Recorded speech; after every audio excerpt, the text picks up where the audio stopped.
I'm joined by Mr. Brad Behn, mouthpiece master on whatever whatever title you'd like to claim, but he's known recently, or not too recently.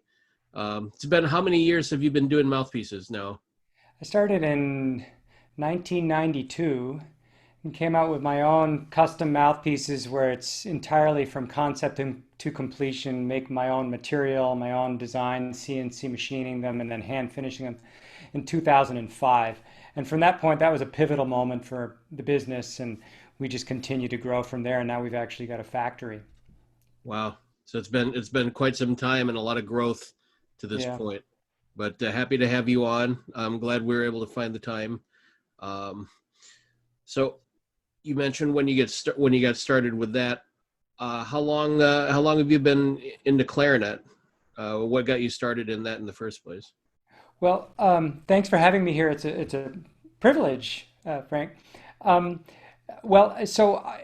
I'm old enough where when we start in music, we're starting the fourth grade, Mm. and that was perhaps not as it's not as common nowadays. I don't know that it really matters much when fourth grader versus a fifth grader. We're not really focused on clarinet matters. Well, now that I think about it, there is that Suzuki Violin School, which could Oh, apply to yeah. clarinet and things where kids are by the time they're 14, they're virtuosi and or washed up has-beens perhaps. But on the clarinet, I was busy perhaps throwing rocks at mailboxes rather than practicing.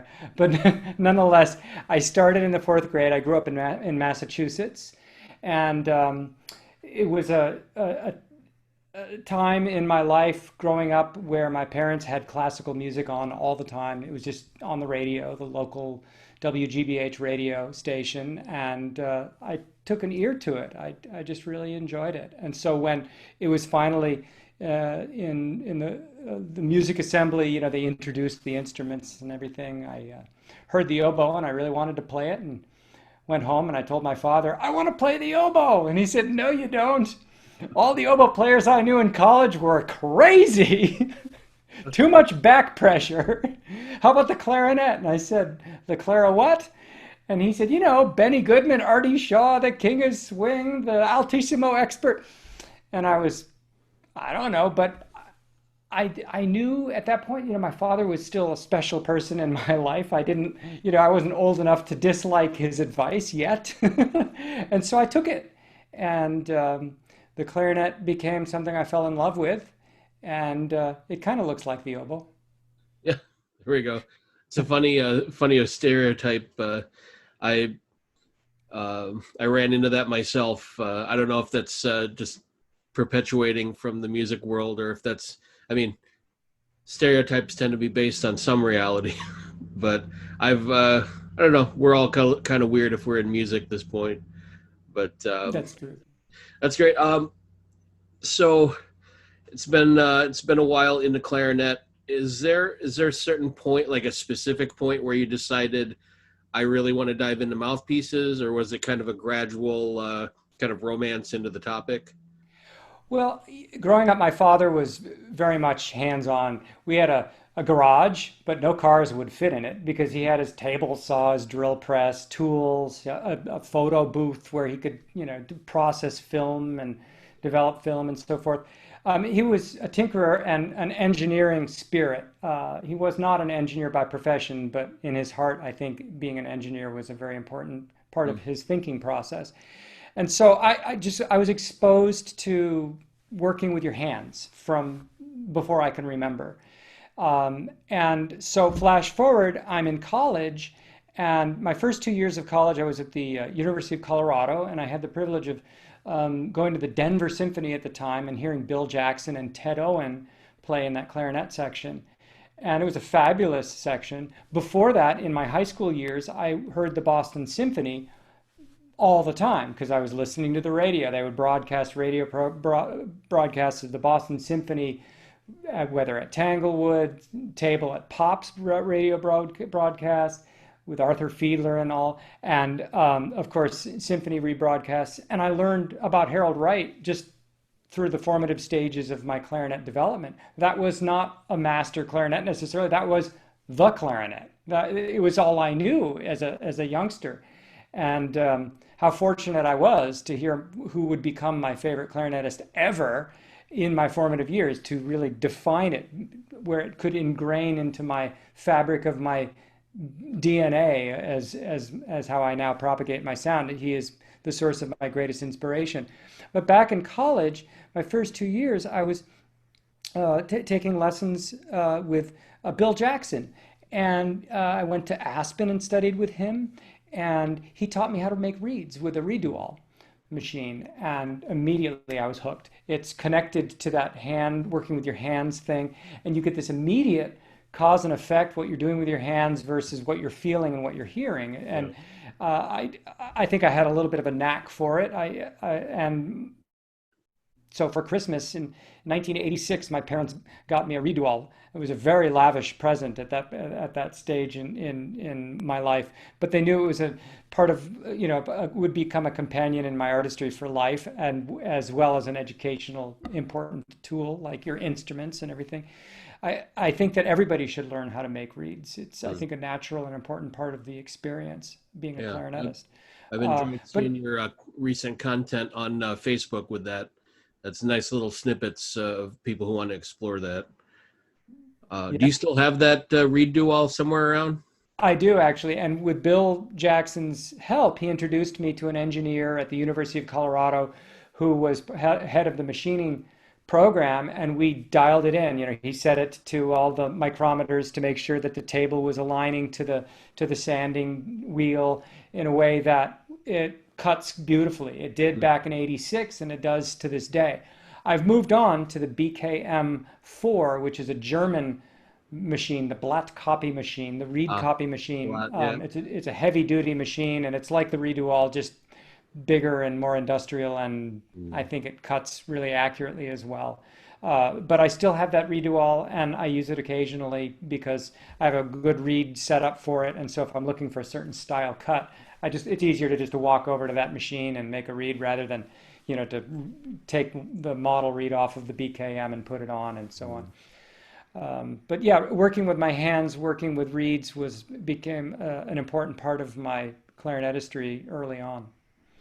Well, can you describe kind of your first time taking hands to a mouthpiece?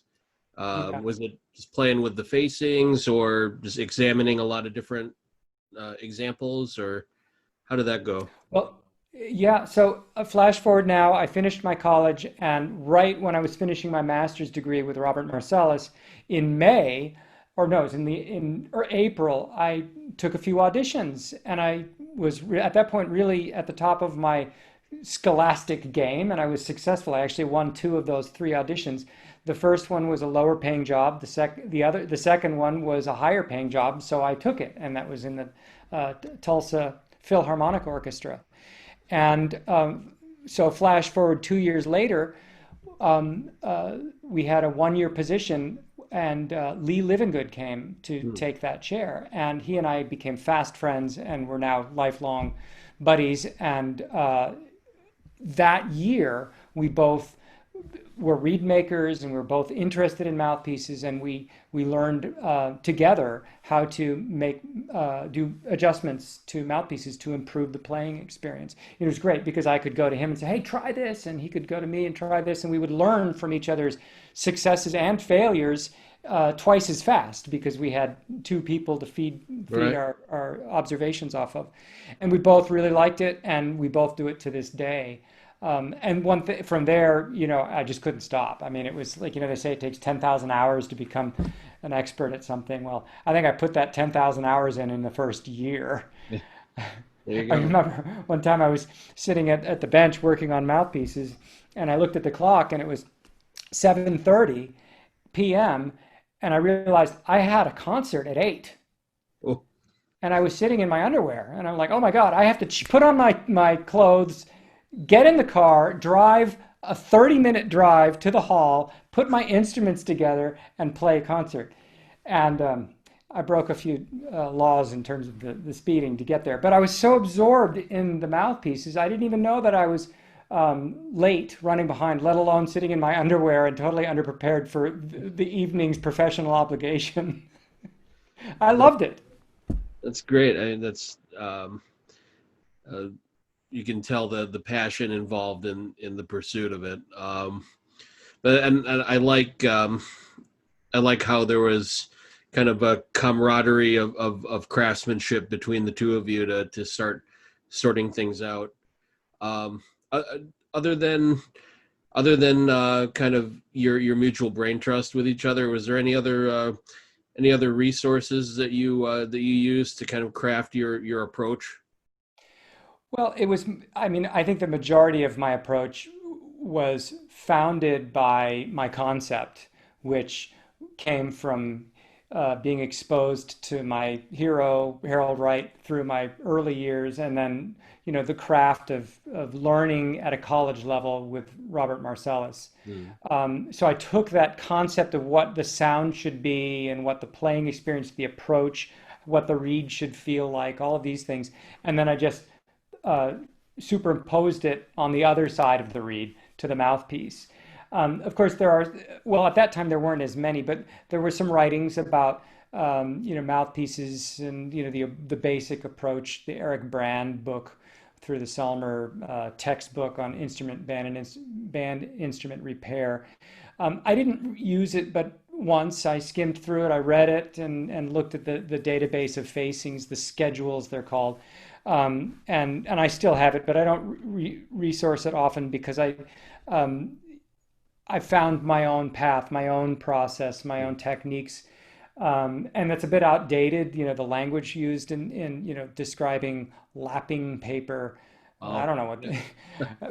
what sandpaper. It's kind of an outdated book, but it was a source of information that gave me a simple start. I did work with a couple of mouthpiece refacers on several occasions before I started doing it myself. Rick Sayre, being a Northwestern Yeah. grad, I knew Rick Sayre from the Chicagoland area.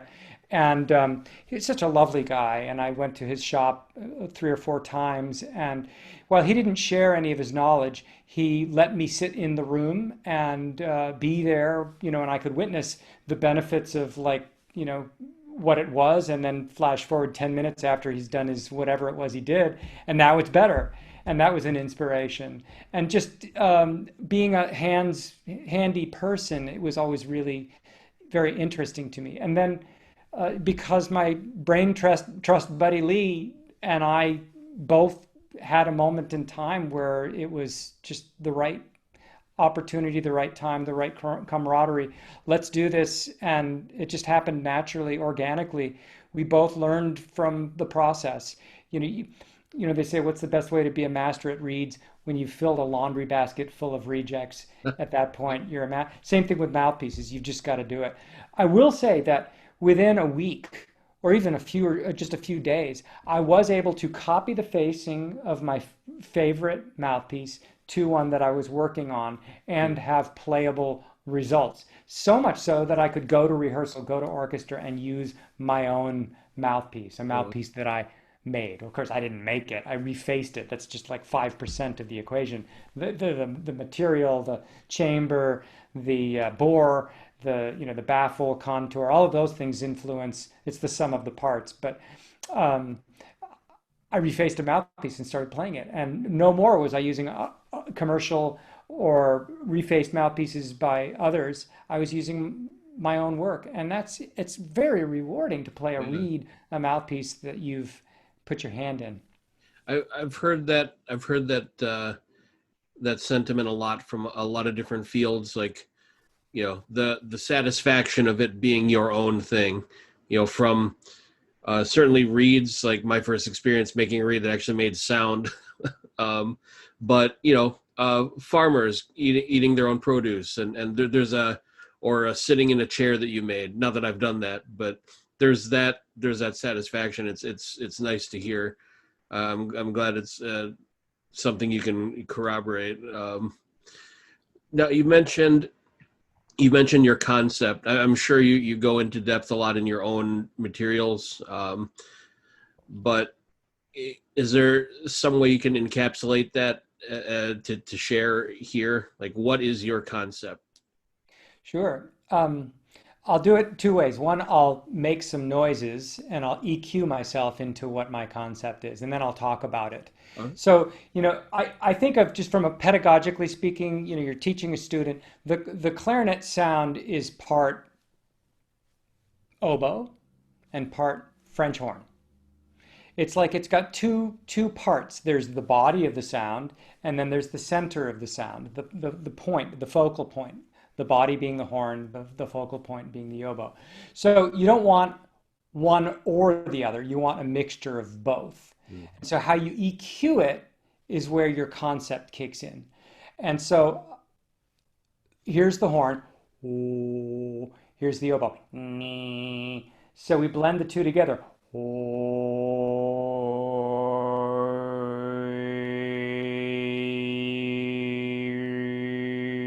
You can hear now there's clear oboe and clear horn in combination.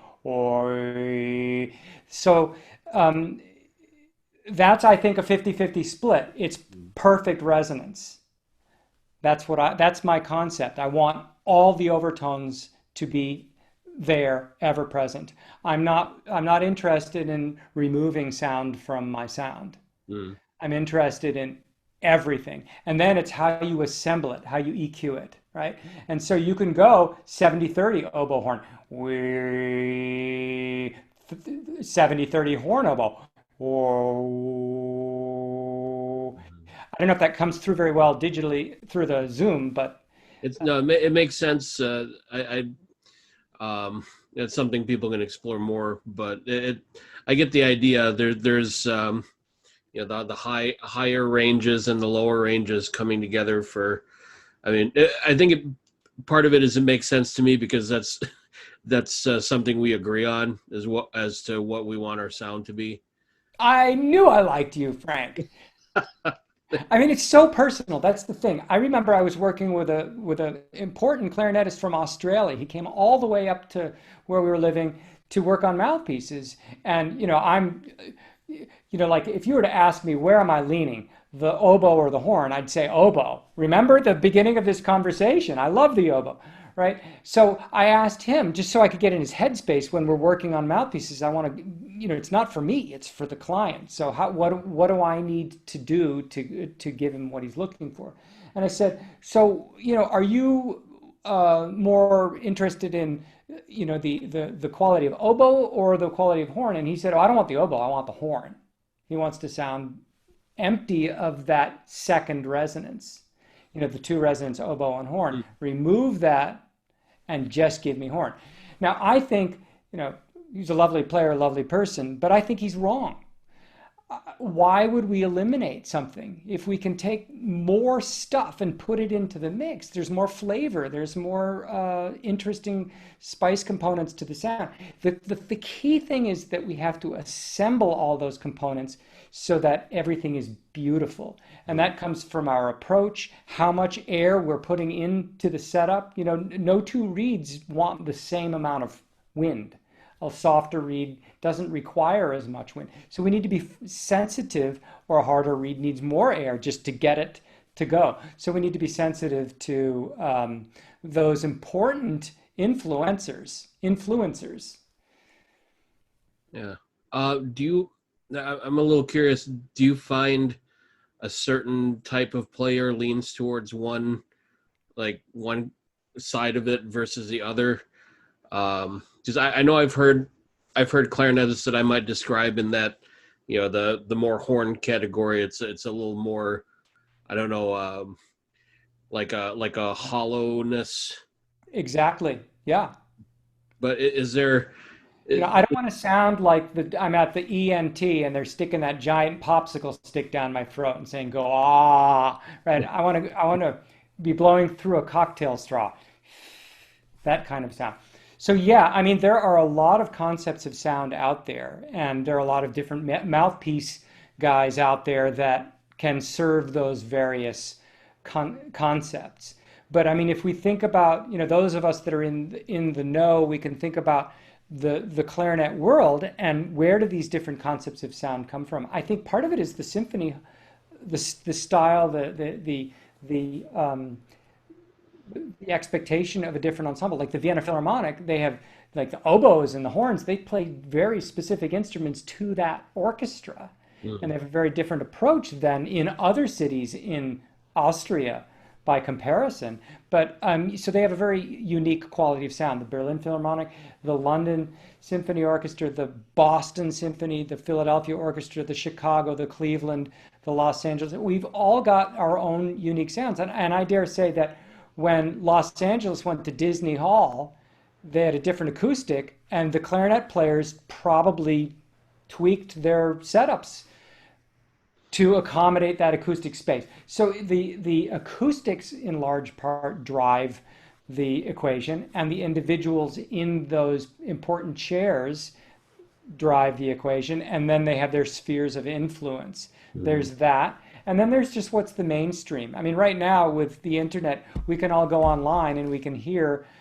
somebody from Europe, for example, play with this amazing technical virtuosity, and we're thrilled by the pyrotechnics of that. And they make a very different sound than the way my hero Harold Wright would have done it. But they can probably play circles around the technique of Harold Wright too.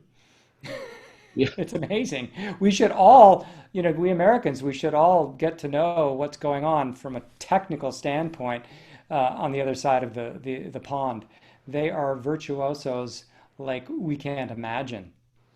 Yeah, it's a different culture over there. I played years ago. I played in Germany for a couple of summers, summer opera, and talking to the other musicians, there's certainly more of an orchestra culture, like a string-based culture, and so it was kind of an oddity to them to meet us wind players from the U.S.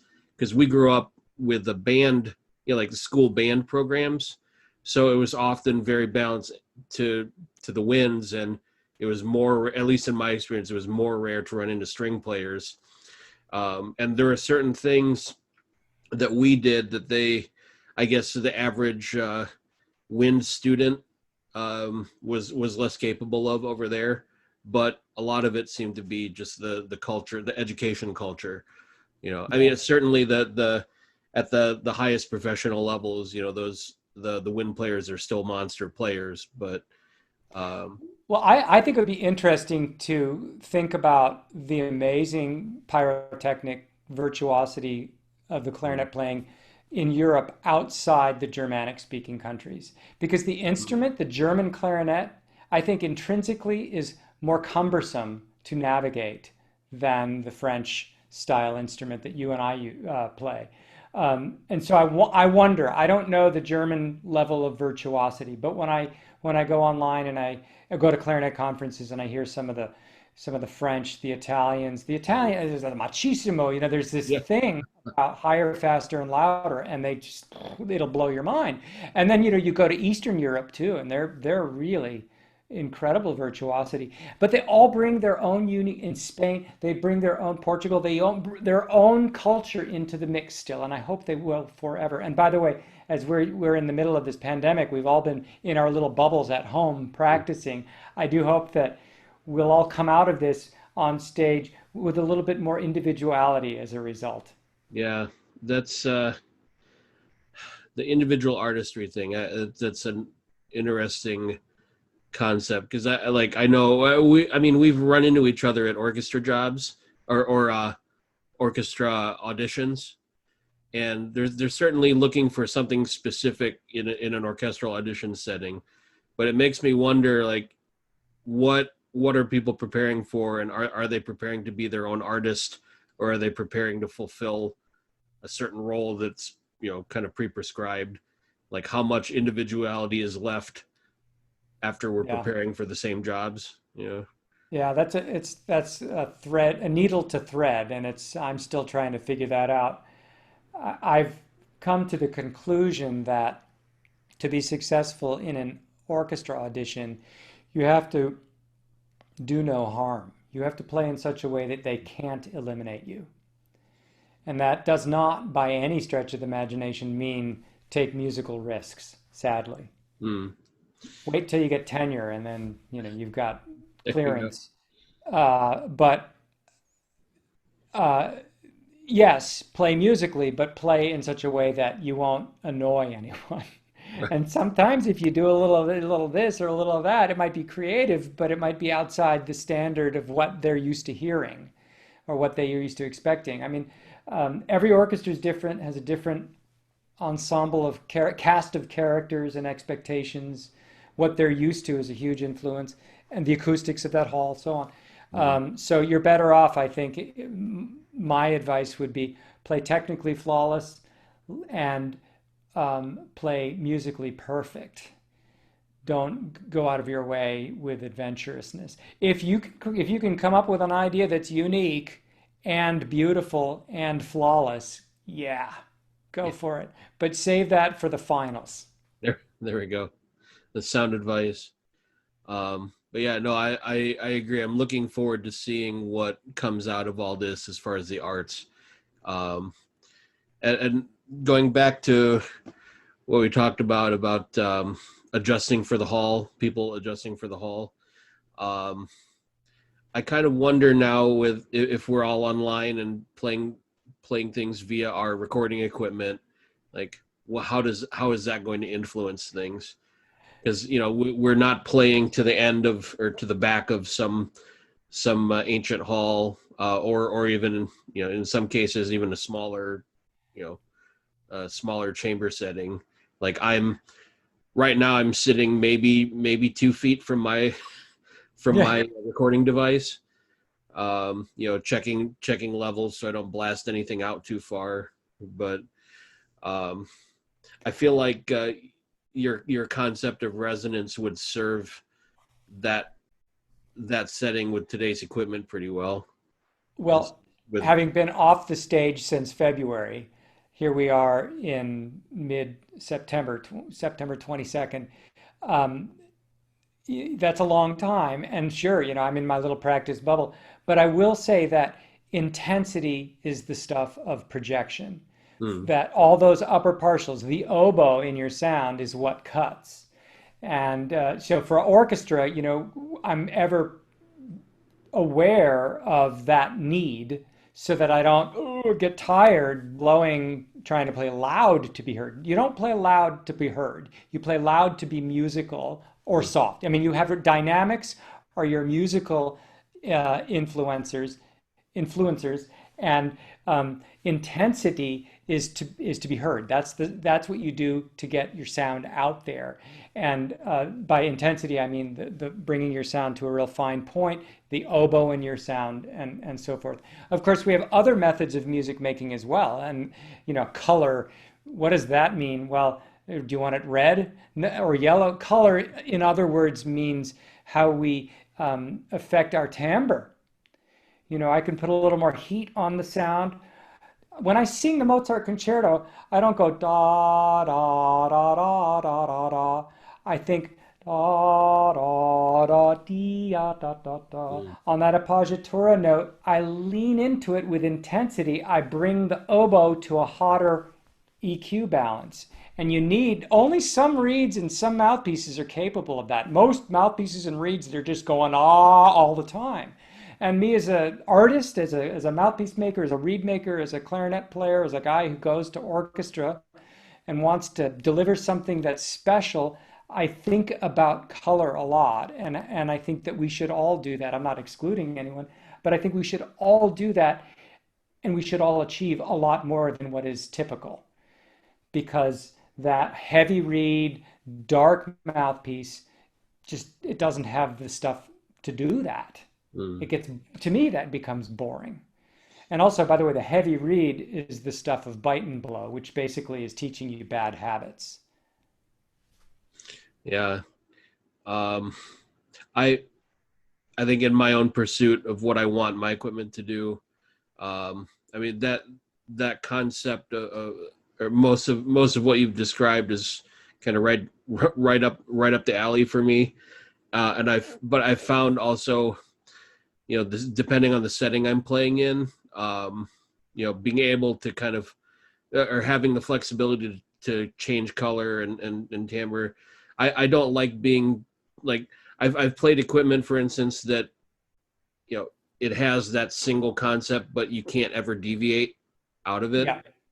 Yeah. I like being able to produce those sounds, but I want the freedom to be able to go to different areas if I want, you know. And don't you find a lighter reed can allow you to do that? I mean, I feel like if it's lighter, I can still have poise and posture with my embouchure, but I can just come at it with a little less pressure from the right hand and maybe soften my lips just a little bit to flutify my sound.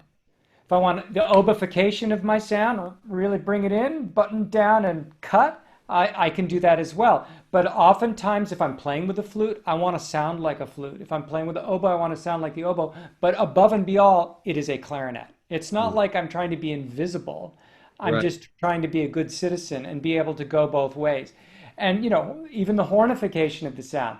But I mean, when we start getting too extreme, the mouthpiece, the reed, the clarinet, the instrument, our ecosystem only has so much room of Right. that flexibility, and that's why Harold Wright is such a hero to me because he could do it better than anyone and still sound like a clarinet, like well beyond a clarinet.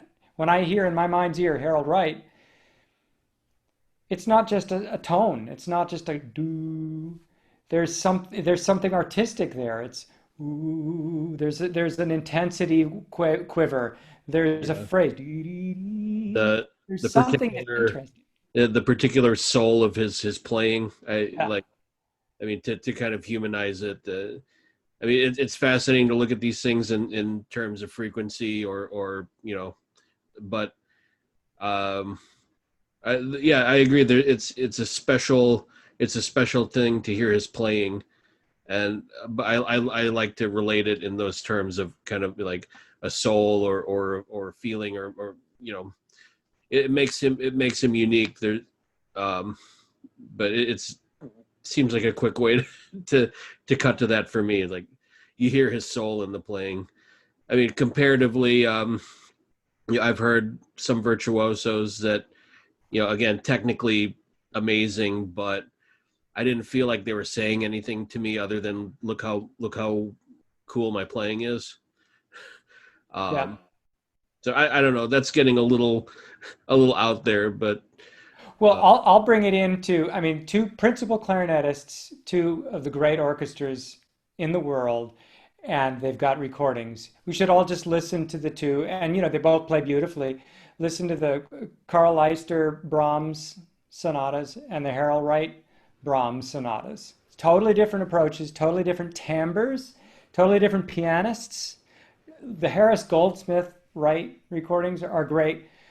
Why? Well, Harold's great, but so is Harris Goldsmith. I mean, his piano playing is just unbelievably um, colorful and musical with so many different styles of articulation. By the way, Brahms, German, you hear Brahms has to be sort of thick and heavy and yeah, dark and never staccato and all those things. Brahms was full of color and full of style and just as French as the most French, just as Italian and just as German. If you allow yourself the full palette of colors in German repertoire, and I think it just becomes more interesting. yeah, We the key thing is how do we balance? 2 points of balance. One is how loud versus soft you are in the context of your ensemble or your partner, if you're doing a duet or something. And also intonation. Intonation is a crucial part of balance. If you're out of tune, you're out of balance, right? And here's Marcellus, my teacher, gave me several really great tips. And on my lesson following, I won a job in the Tulsa Philharmonic, and I came back to do a lesson with him. He said, "Congratulations. Okay, now let me give you some parting words of wisdom. Since you're going to be playing second clarinet, when you're playing the bottom octave to your principal, play twice as loud. mm, And when you're playing in unison with the principal, play half as loud. And when you're playing harmony, play equally loud. Of course, always in tune, right? But I love that piece of advice. I use it to this day. Even now I'm playing principal clarinet. if I'm tuning to the flutes and I need to be, and I'm an octave lower, I'll give it a little bit more, or vice versa, what have you. I think it just adds a real substantive core to your approach and to what you're doing. I mean, the clarinets are just two of us, generally speaking, in the orchestra, and we're not meant just to be seen, but we're also meant, our part is meant to be heard. And if the part says piano on it, it doesn't mean that I'm actually playing it piano. Right. I'm considering that dynamic that Marcellus gave me, that wisdom, and I'm also considering what's the ambient noise around me. Sometimes it's me and a string section, and it's his piano, and I'm Mm. sitting there trying to give a nice supportive low Chalumeau G or something, just a nice timbre. How would my bassoon colleague play that? Bah, right? And so you're not going to overpower a string section.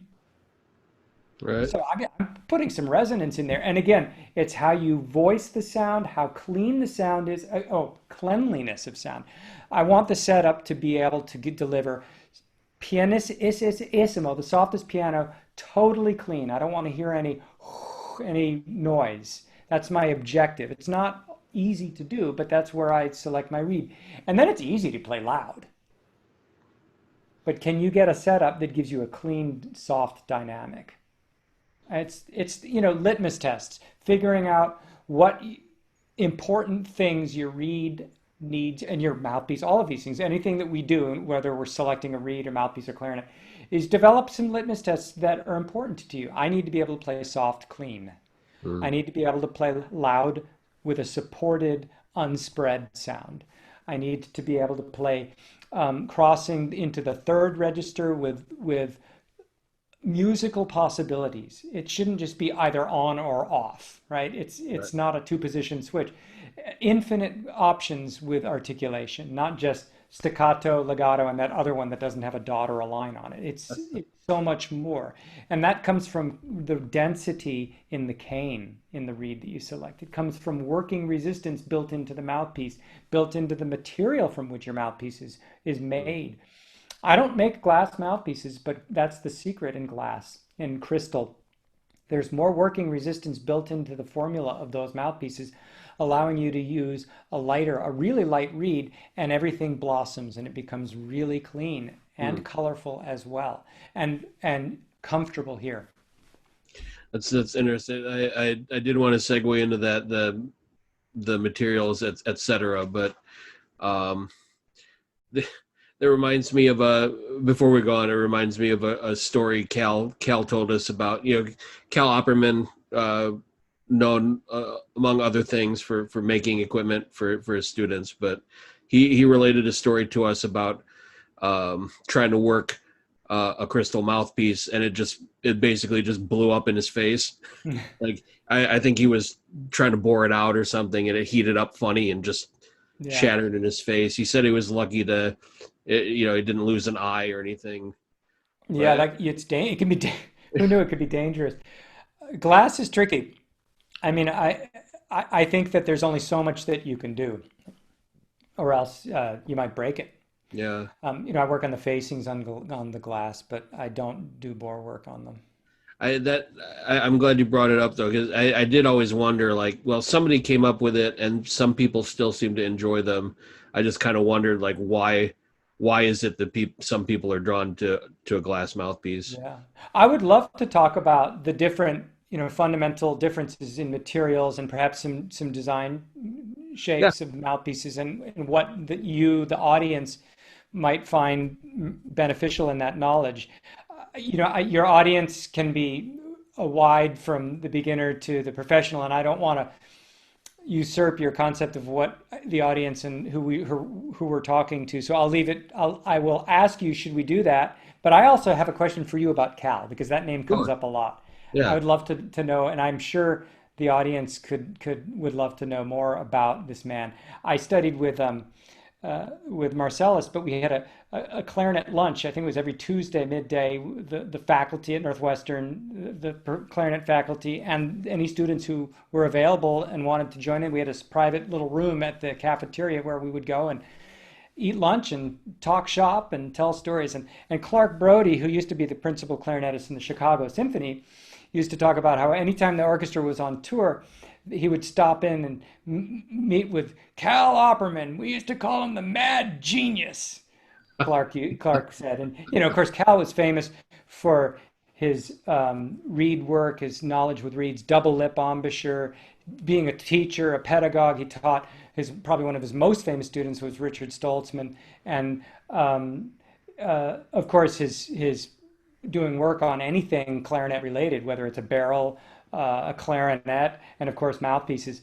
Um, and he was famous for playing in the Broadway scene Mhm. and so forth. That's the limit. That's the extent of my understanding of the man. I mean, he wrote some books, great technique. Anybody who studied with Cal has incredible technique. That's kind of my where am I wrong, and where could additional information benefit the listener, the I viewer? mean, I I haven't had as long experience with him as some. I mean, my I studied with Eric Ginsberg at Western about a year or two after I met Cal in the first place. So I've been in that, I guess, lineage of clarinet playing to this point. But a lot of those stories have proven pretty true. Like he was a very intense kind of guy, but very passionate about the clarinet, all aspects of clarinet. And if you could make it past that kind of that exterior of the kind of rough, very blunt exterior at times, like he was very caring about the people in his studio. Like, um, I mean, but that it was a lot. It's a lot to surmount when somebody just puts it very bluntly, like, "Hey, you're doing that wrong. It sounds terrible," or wh- whatever, whatever you came to him with. My one of my first encounters with him, I showed him my clarinet. Um, I was just like an underclassman or something in my little Baptist college, um, and he picks it up, looks at the tone hole, the register key, and I'll clean it up. He turns to Stoltzman and says that it reminds him of an anus because he didn't like the design of the the tube or something. I mean, you can imagine Yeah. how it actually played out, but he was very blunt. And Stoltzman mentioned something about toning it down for the kids, uh, but no, I wish I wish I'd had more time.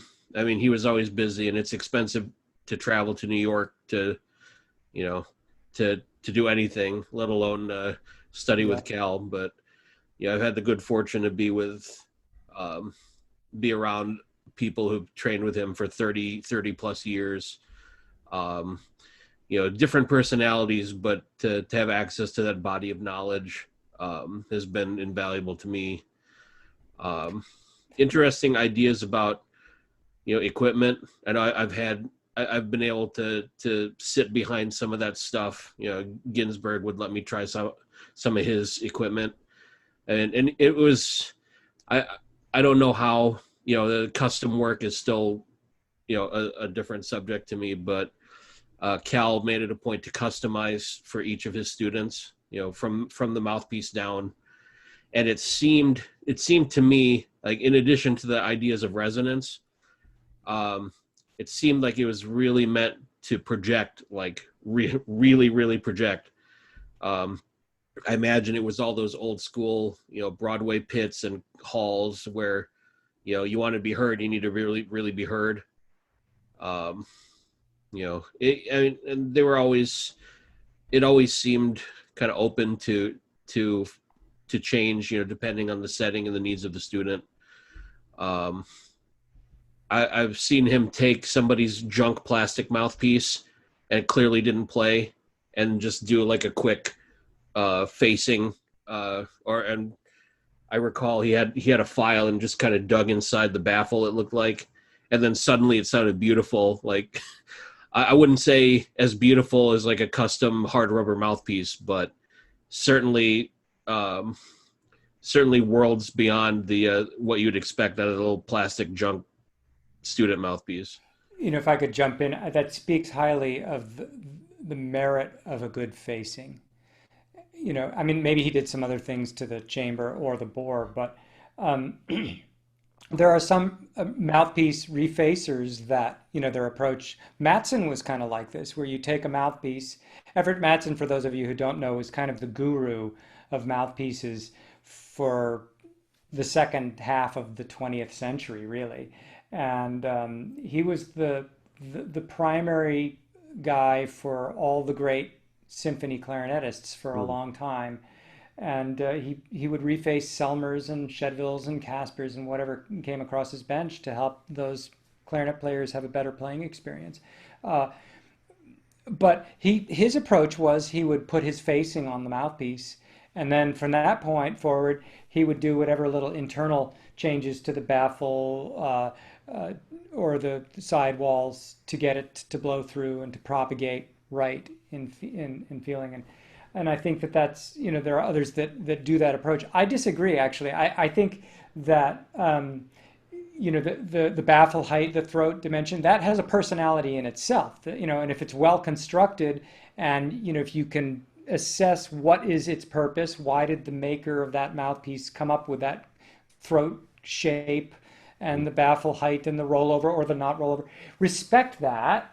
Not that Matson didn't respect it, but I try to at least give it a good shot and then find the facing that benefits that internal structure and the material's resonance characteristics, and for the approach, the concept of the player, the reed style of the player involved. And so it becomes it's like a three-dimensional game of chess, Yeah. not two-dimensional anymore. You're dealing with a whole nother layer of issues that can come in. But sure enough, I do also believe that there are better facings than others. I mean, I personally play a close facing.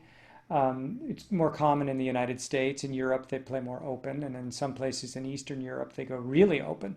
Yeah. Um, and I think that partly is because the concept of sound in these various parts of the world invite a certain type of facing. The more open the facing, the more awe the sound, and the more room you have to blow. So if you want to play loud and you don't really want a centered, zinging, focused, Eified sound, obified sound, then the more open facing lets your sound get broader and some might say fuller.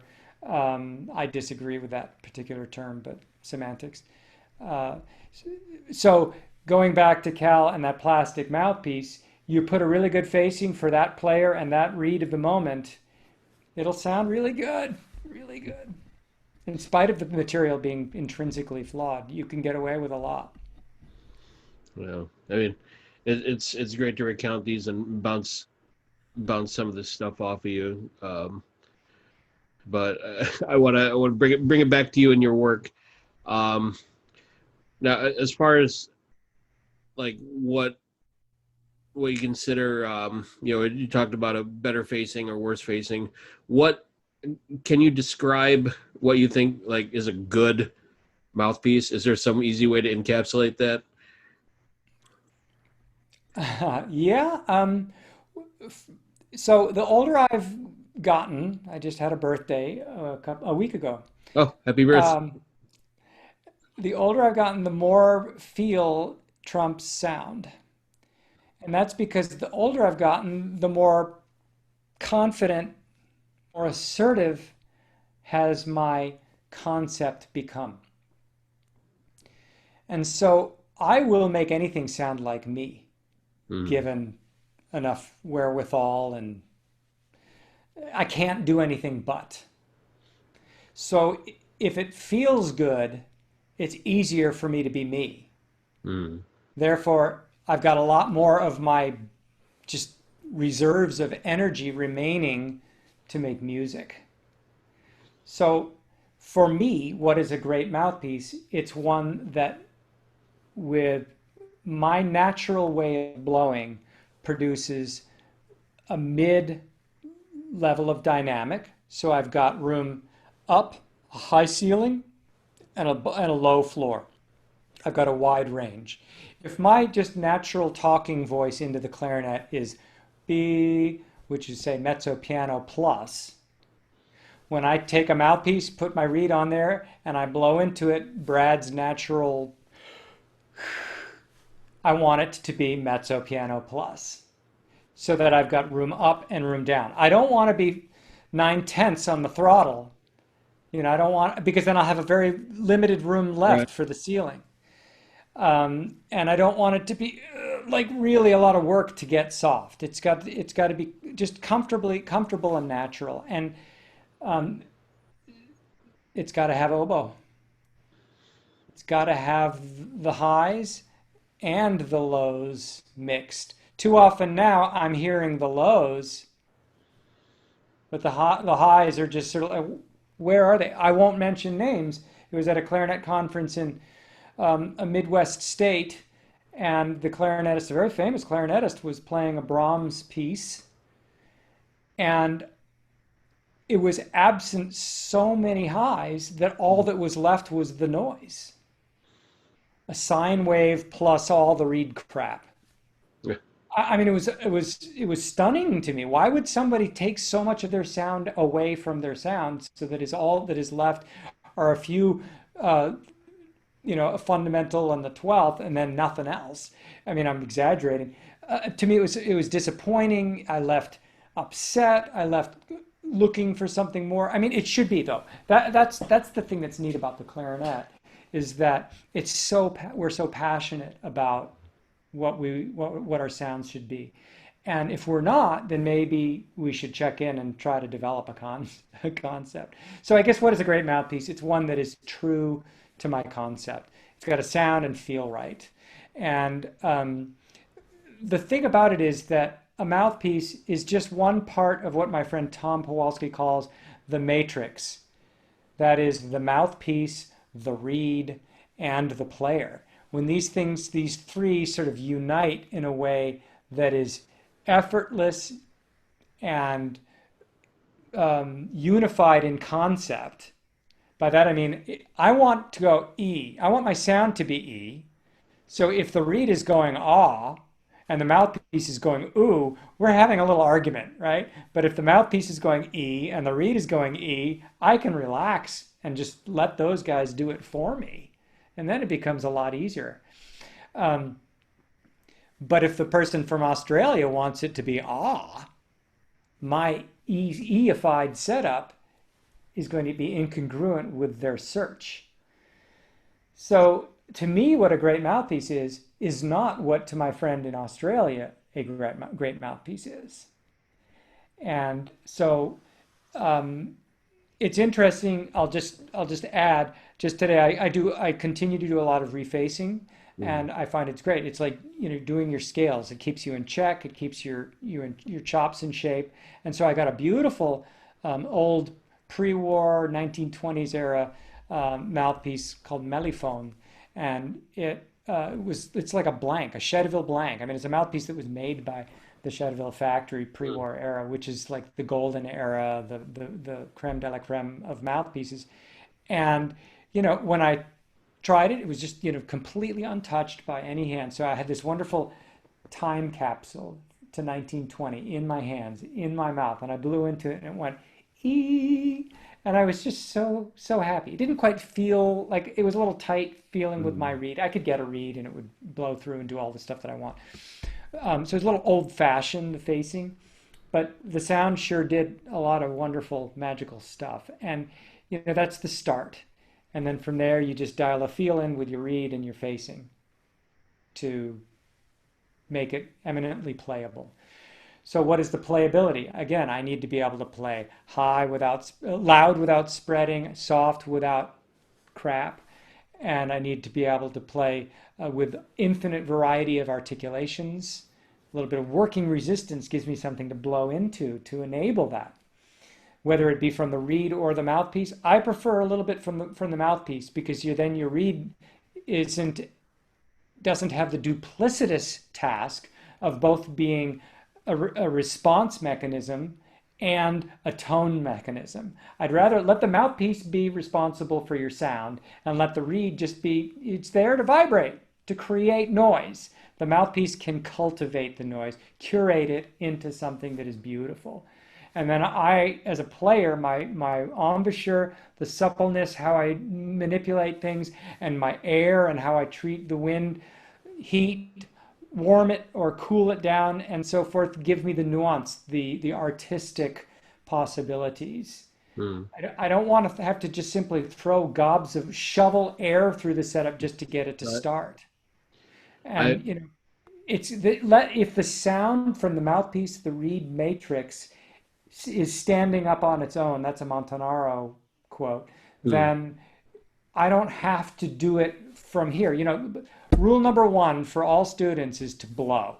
And all teachers from um, here to there are saying use your air, put the air through it, breathing, developing techniques, inhale, exhale, all of this. I mean, that's just everything to get to the plate.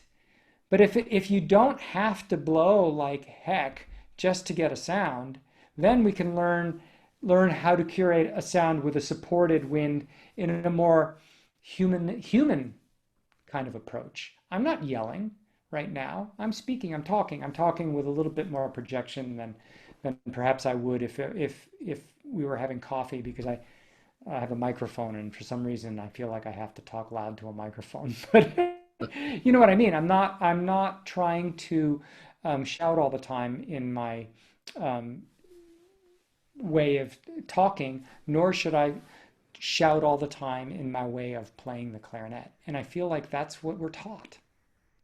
yeah, I agree. Um, as I've certainly run into things like that in today's students and some of the equipment that's out, like off the shelf equipment. Um, I tried one. I won't, brand anonymity, let's say, but I tried an off the shelf mouthpiece that somebody had recommended to me from like one of the local high schools.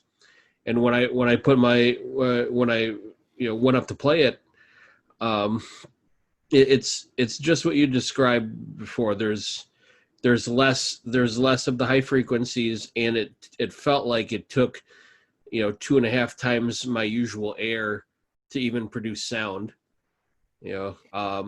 But And the maybe thing is, what. the people all over the world are buying that mouthpiece. I know what you're talking about. I can already tell. I know buying that mouthpiece left and right because that's what they think they need to play to sound good because so and so is playing that setup. I mean, I'm the guy who's a mouthpiece maker who's trying to go swim upstream. I'm trying to do something that is intrinsically different than anything else on the market. And I know that that means I'm not going to be selling as many, but I'm doing something that's from my heart. And I have enough clients and enough customer base to make it work. And I think that those people that agree with me and that want the same thing, they are extremely excited by that. And I end up having a really passionate following, if you will, because I'm that choice. There is no other. What is that? What is that thing? Well, we talked about the sound, the resonance, all it's got to be comfortable, natural, but how do you actually get it? Well, the mouthpiece has a little bit more resistance by virtue of the design, the facing, and the material. And the reed is a little bit lighter, so you get that ease of vibration from the reed. Let that mouthpiece contain and produce the sound for you. If you're playing on those 4.5s and three, and even a 3.5 plus, it might be a little bit much. Hmm. Let the reed vibrate. Also, reeds have gotten heavier than they used to. This mouthpiece that I mentioned that comes from the 20s, the untouched time capsule, right? It's quite resistant by modern mouthpieces. That mouthpiece you were talking about, even though it was resistant and stuffy and dull, this mouthpiece has more resistance than that, but it's bright and zinging and ringing. So at least it has Hmm. the resonance. So, but think about it. In the 1920s, there was basically one kind of reed in the market. The old style, the old style blue box. And the cane back then was softer, and the strength gradations were softer, were lighter as well. You could actually blow through a 4.5 or a 4. I think they maybe even stopped at 4. But now, I mean, you get a five in some of those strengths, and it's a lot of work. Some people espouse that the work creates the sound. You know what? I agree. If there's working resistance in the mouthpiece, that's going to help give you a supported sound.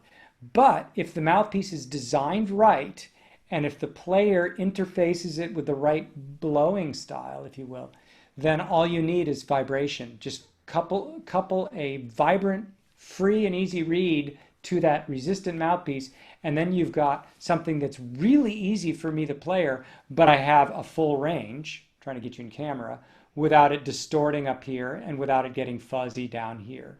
Mm. And it's just easier.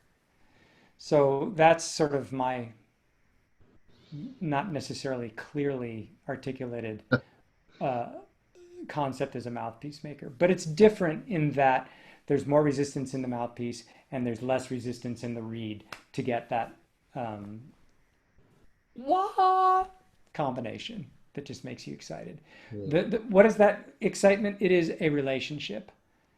When I know after a month or two playing that equipment that I'm now a better musician, I'm turning phrases I never imagined before. I'm now having a relationship with my equipment. My equipment is making me a better clarinetist than I was before. Sorry. No worries. Um, I've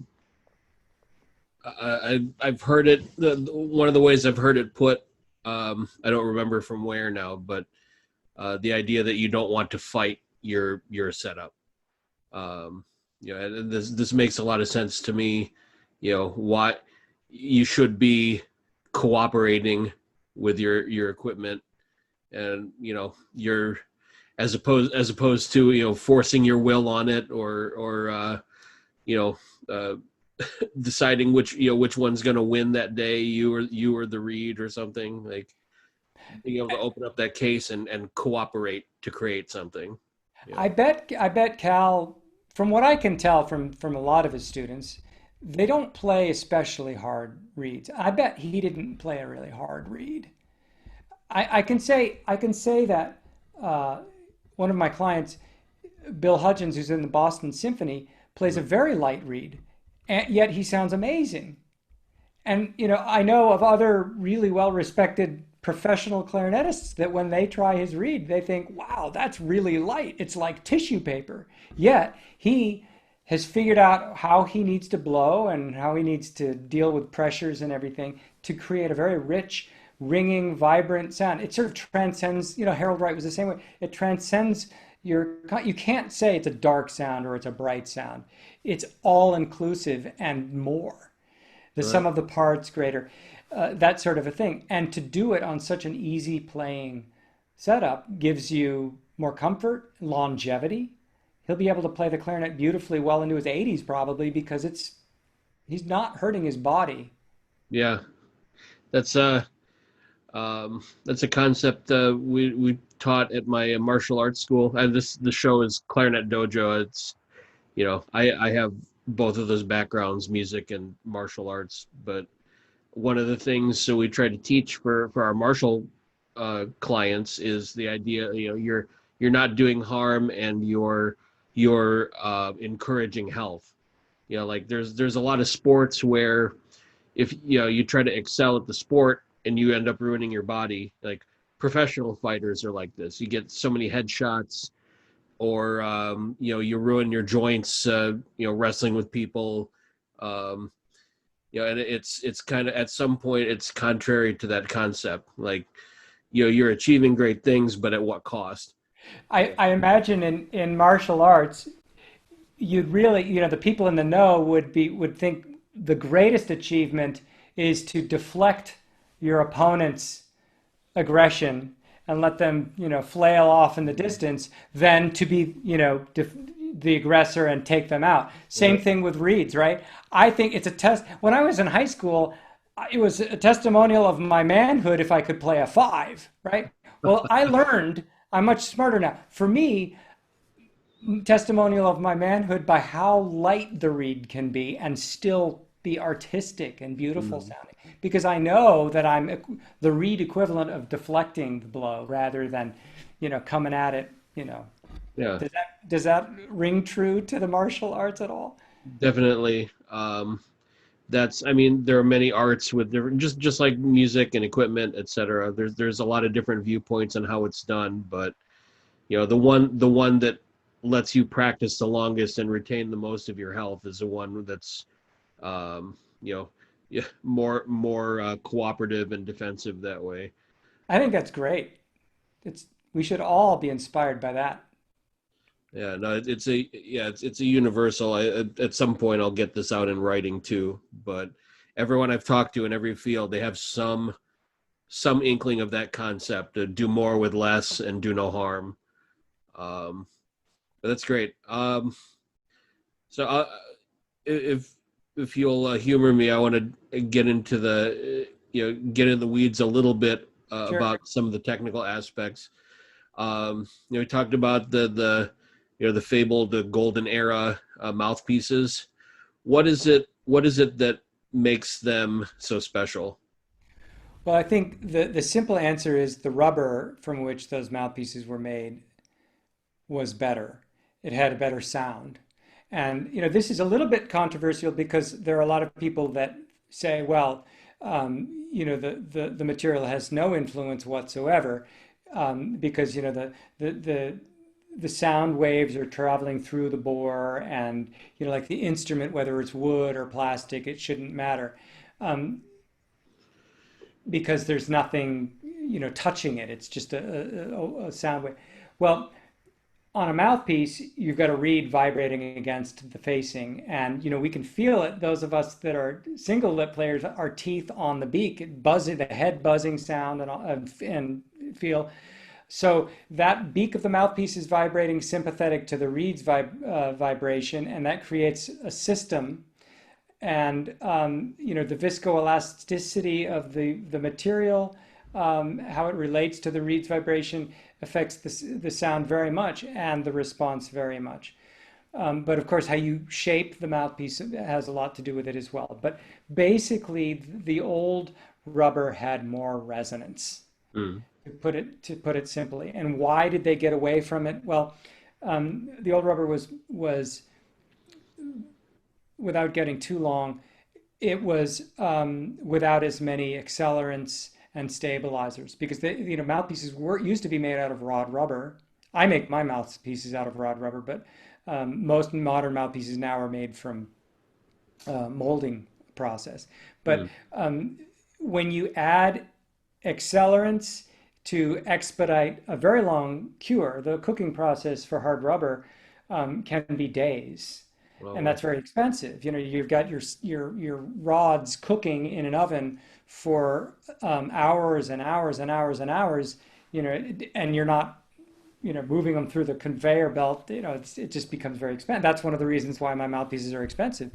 But when you add an accelerant to make the cooking process hours, just a few hours, for example, by comparison, you detune, those chemicals detune the vibrations, the resonance, the ring in the sound. That's mm. just, it wasn't meant on purpose to detune the resonance. It was just a consequence of trying to find a way to make the miracle plastic that is hard rubber cheaper.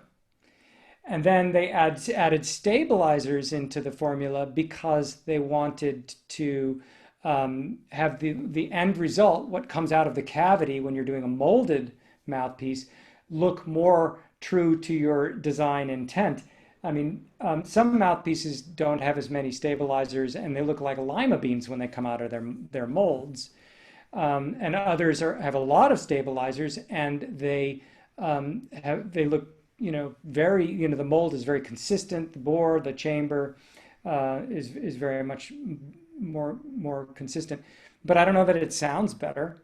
I have come to the conclusion, doing a lot of different research, that the stabilizers dull the resonance, and the accelerants dull the resonance. So the old rubber was more pure. There's also something, modern rubber crushes tires to create a stabilizer in it, a pre-vulcanized rubber. Basically, rubber is recycled. You get all these tires in the yard, the junkyard, and they collect them, and then they grind it into rubber dust, and then they put that into the compound. And then that pre-vulcanized rubber from the crushed rubber dust mixed with sulfur and natural latex creates a more stable cure. It's like a stabilizer. It prevents the material from warping out as much, and you don't have the lima bean effect. But again, that changes the vibrational characteristics of the sound. And the pre-war era was absent accelerant stabilizers and rubber dust. The best material Hmm. was. So to get really good, really vibrant, really ringy rubber, I had to do it myself, and I've contracted a laboratory under a very laboratory conditions and specific guidelines to make my rubber just like they did way back then in the 20s. And so it's more resonant. What does that mean? You've got more of the oboe, more of those partials. It's not absent I haven't eliminated the sound from the sound. So now we're getting into the conceptual idea, what is a good sound, right? Hmm. If you want to tamp back, remove sound from your sound, then my really premium rubber might not be for you.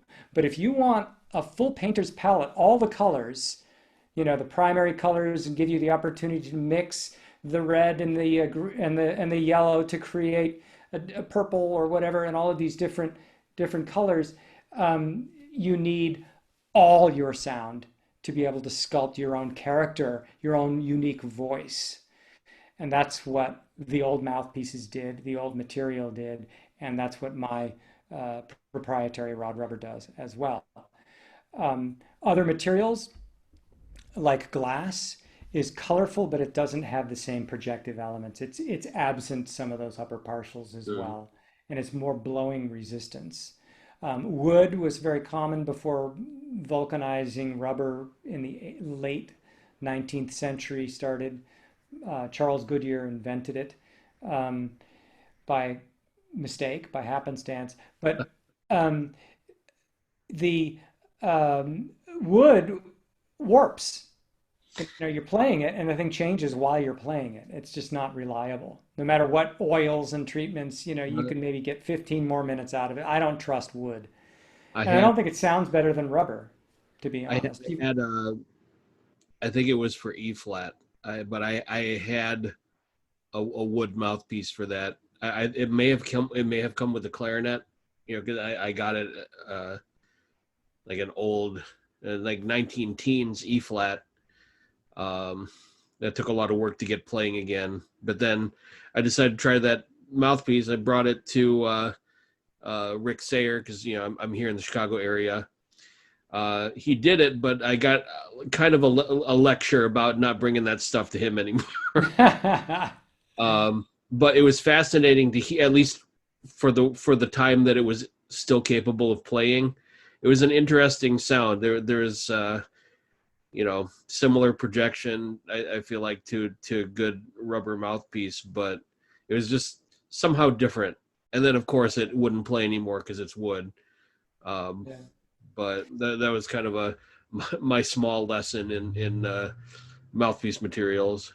Mhm. And wood, to just extend it to the instrument too. I mean, wood has a grain, and when you have a clarinet, you might have a tree that's this big around, and they might drill, the piece of the wood that the clarinet is made from might be close to the edge, and has different density on different portions of the wood. There's a grain, right? And so on the clarinet portion, there's a grain that's vertical and horizontal, two different rates of expansion and contraction. So it becomes ovoid in short order. And, I look forward to the day when clarinets will be made out of non-wood materials because I think that why not?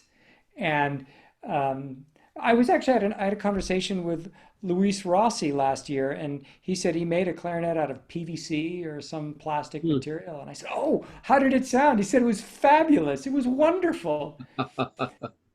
He said, "No one wants one." there's no market for it. Everybody thinks that it has to be wood.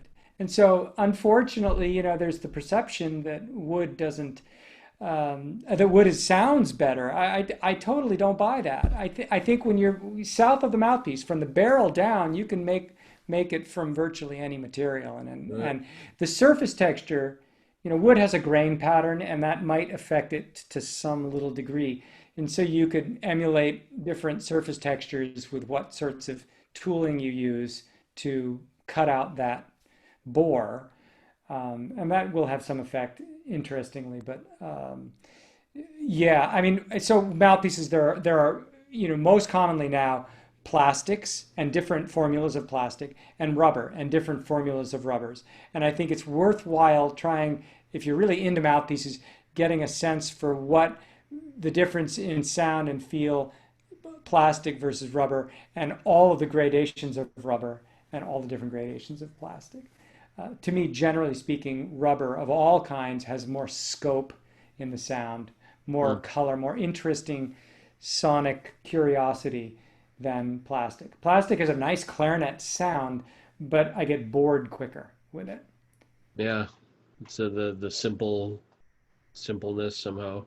Yeah.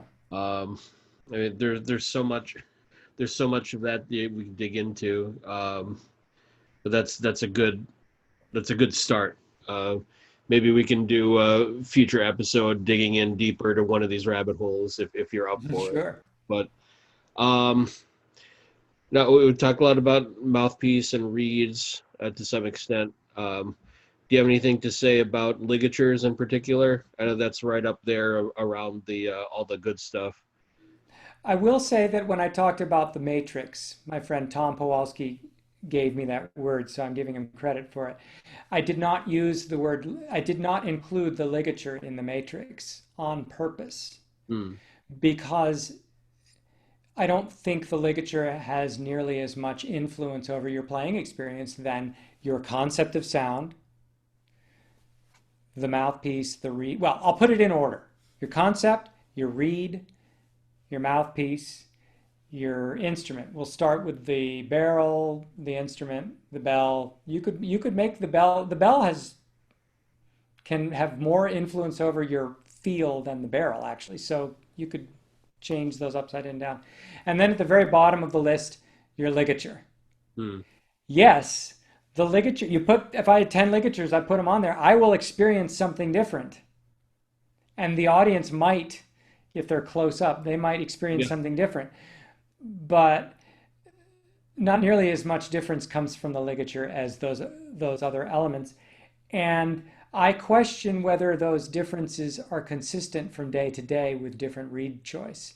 I mean, Hmm. if I go through 10 ligatures and I rank them 1 through 10 today, and then tomorrow I come through with a different reed, is the ranking going to be the same?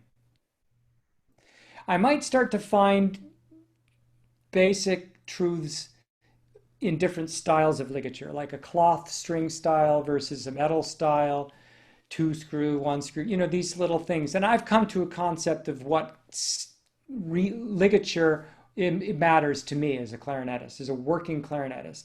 And that is one that's got to hold the reed in place and it's got to stay on when I switch from B flat to A clarinets. Yeah. Those uh, similar, say they're the same purpose, it's got to stay on, eliminates 90% of the ligatures on the market for me. Hmm.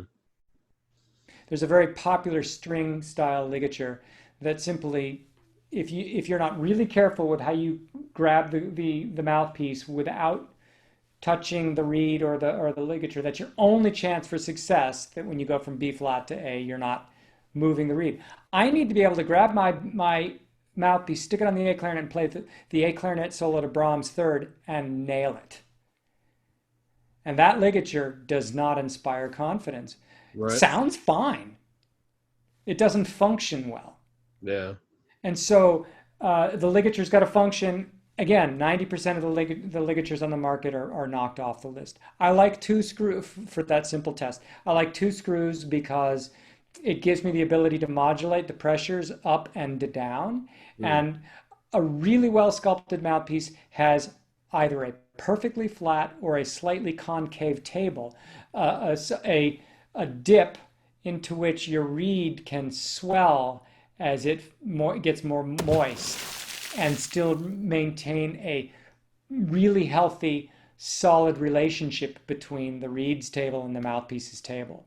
Yet there's also a little concavity that lets you modulate with spring tension from the how tight or loose you you modulate your screws, and that can affect a slight springing away from where the reed springs away just a little bit from the mouthpiece, giving you a little bit more open feeling without bad open feeling. It's interesting you mentioned. I remember hearing that idea of the concavity years ago. I wasn't sure how I guess how ubiquitous that was. If that was just with every Yeah, mouthpiece or with certain makers. all machine-made mouthpieces have concavity Okay. on their tables. Almost all. I'll leave it at almost all. Some machine-made mouthpieces have concavity that is not properly implemented. By properly, I mean the table goes from the heel of the mouthpiece all the way well into the window of the mouthpiece. And a well implemented concavity um, utilizes that concavity all the way to the break of the facing. A poorly implemented concavity is only on the table the fully table part where the window is not, and then it breaks away. And that creates a improper relationship between the reed and the facing. So I think some concavity is beneficial. Most machine-made mouthpieces, the concavities are too deep, and that can create a little chewy. It's harder to find the central E in the sound. You got to maybe bite it in just a smidge. It does provide a nice flexibility. My friend Lawrence called it instant vibrato. There's a from 0 to 30 miles an hour, a little bit more possibility of artistic influence. And so if you're willing to work within that added squish, it can be a wonderful added dynamic. And the old untouched Shedvilles from Henri were often, and Charles, and these old mellophones, like I mentioned, were completely untouched on the tables by human hands. That mellophone I mentioned, you can see the milling marks on the facing. Hmm. As a mouthpiece maker, I've developed a technique to implement a concavity by hand as well, and very repeatably and accurately. I've come to really believe in the merits there.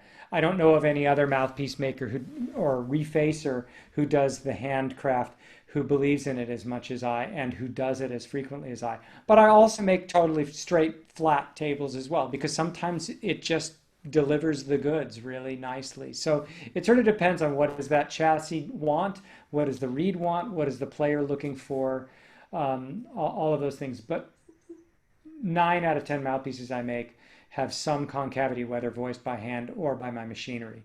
Hmm. Certainly the machine puts a lovely concavity in on purpose, and we've programmed it very judiciously to do that. We even outfitted our machinery with full simultaneous 5-axis functionality, so you can orient the cutting, the tool that cuts the facing to the mouthpiece in a way that the orientation is always remaining the same. Imagine if a mouthpiece, here's the table of the mouthpiece, and then the facing breaks away. If you're cutting the facing with a tool like this, it comes up and then does the facing, or if you're doing it like this. This way, you're following the contour of the facing, and you're creating a very even rails from side to side without the dish. Hmm. A lot of machine-made mouthpieces that are more open, the tip rail in the corners is higher than in the center. There's actual dish. If you look at some bicycle wheels, the way that the spokes go to the hub, there's a little bit of bowing, or expensive automobiles, Porsche and BMW and such. You can see that the wheels dish into the center where the lug nuts are. It's a lovely looking, appearing style thing, and it's not great for response from a clarinet standpoint. Yeah. Remember you were talking about that mouthpiece that's very popular that was too resistant, and I'll add, sounds like somebody stuck a sock up the Yeah. bell of my clarinet. We are talking about the That's same. that comes from three things. One, the facing is probably a little open for your palate. Two, the rails are probably too wide for your preference in efficiency. And three, the tip rail has that dish that I just mentioned. Mhm. Wide rails detune the vibrational system. I think of wide rail kind of the equivalent of riding down the street on the same bicycle that Beaver Cleaver rode in the 1950s.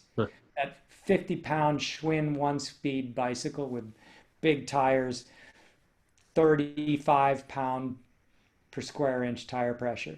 Now imagine getting on the bicycle that Lance Armstrong rode in the Tour de France before he got nabbed for Right. whatever his bad stuff. 100 pounds per square inch, really, thin tires. You just ride with minimal pressure and whoosh, you go down the road with Right. what's called low rolling resistance. Leave it to Beaver. By the time he got to what's his friend's house, he was tired trying to get down the road. High rolling resistance. Why would I want to tarnish my playing experience with the equivalent of high rolling resistance? Get efficiency from all points.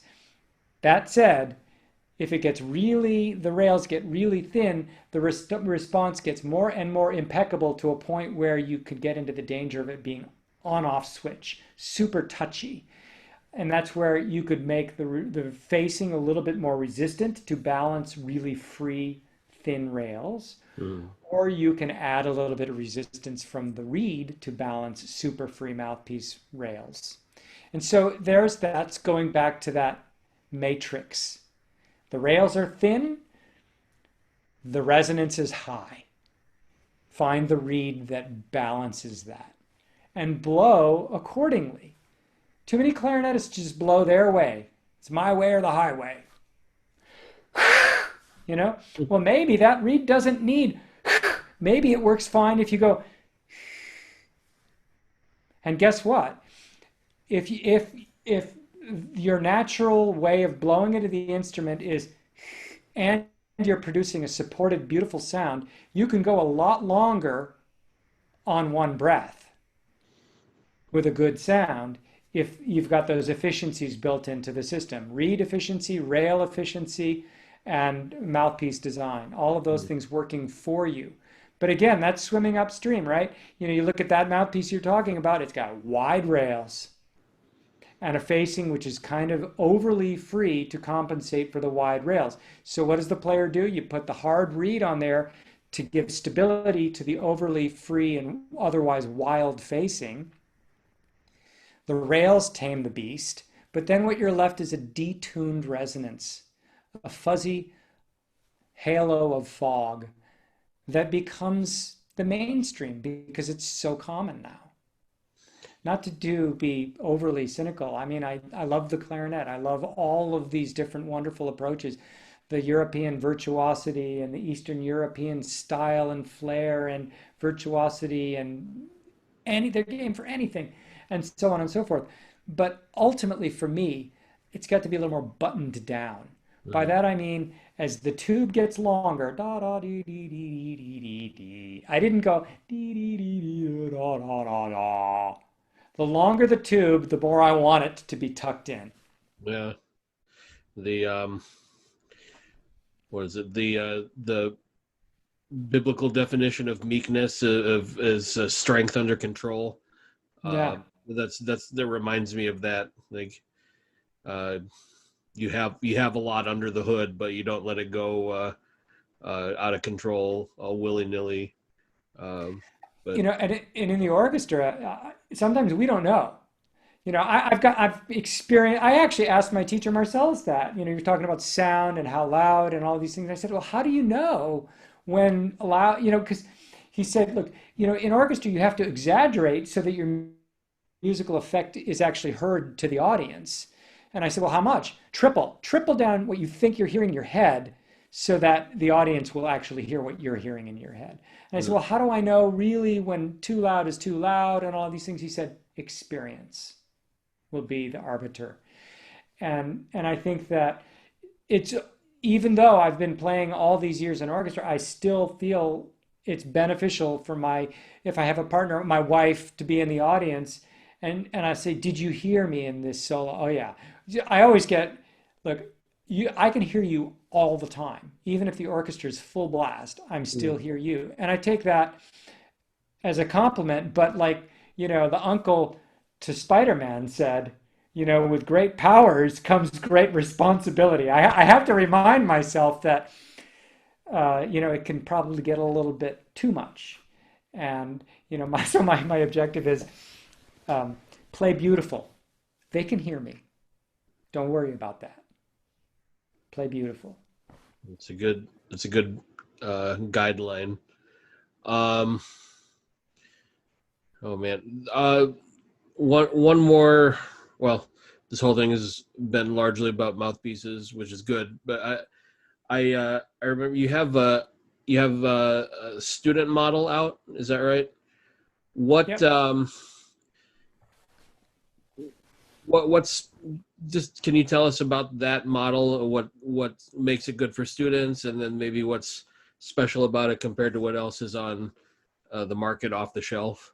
Sure. So yeah, it's inexpensive. It's $35. It's made from plastic, acrylic, which is the generic name for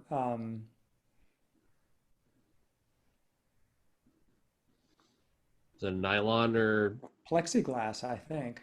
No, okay. yeah, acrylic is the same thing as plexiglass. Polycarbonate. Polycarbonate, is that right? No, polycarbonate is Lexan, um, I think. So polycarbonate is another plastic. I mean, it might as well be polycarbonate. It would probably be better if it's polycarbonate because that's more bulletproof. You can swing a baseball bat on a polycarbonate window and you won't break it. Play basketball indoors. But polycarbonate yellows due to UV exposure, whereas Mm. acrylic, they have the UV inhibitors built into the formulation, which makes it more stable for longevity. You know, really quickly, I have a buddy, we went skiing and we drove all the way from Oklahoma to Crested Butte, Colorado, all night long, pull right into the parking lot, put our ski boots on. We're walking to the ski lodge, and my friend Steve walked 3 steps and his boots just disintegrated on him because in Oklahoma there's very little skiing. So like he hadn't been skiing in 20 years, and they were sitting in like a sunny corner in a corner nook in the house, Oh no. and they just became compromised. So I wonder about all of these plastics and composite materials that are used in airplane industries, for example. Like Mm. um, what are the matrix of the tubs that are used in airplanes and even automobiles, carbon fiber tubs and things like that. They might last for a few years and for a really hard crash, but are they going to last 100 years? Like Yeah, those old probably Viking not. ships from the 12th century, they could, the ones that weren't destroyed in battle, the wood still is solid as. Maybe I'm exaggerating it a little bit. So anyway, my student mouthpiece, it's made from acrylic.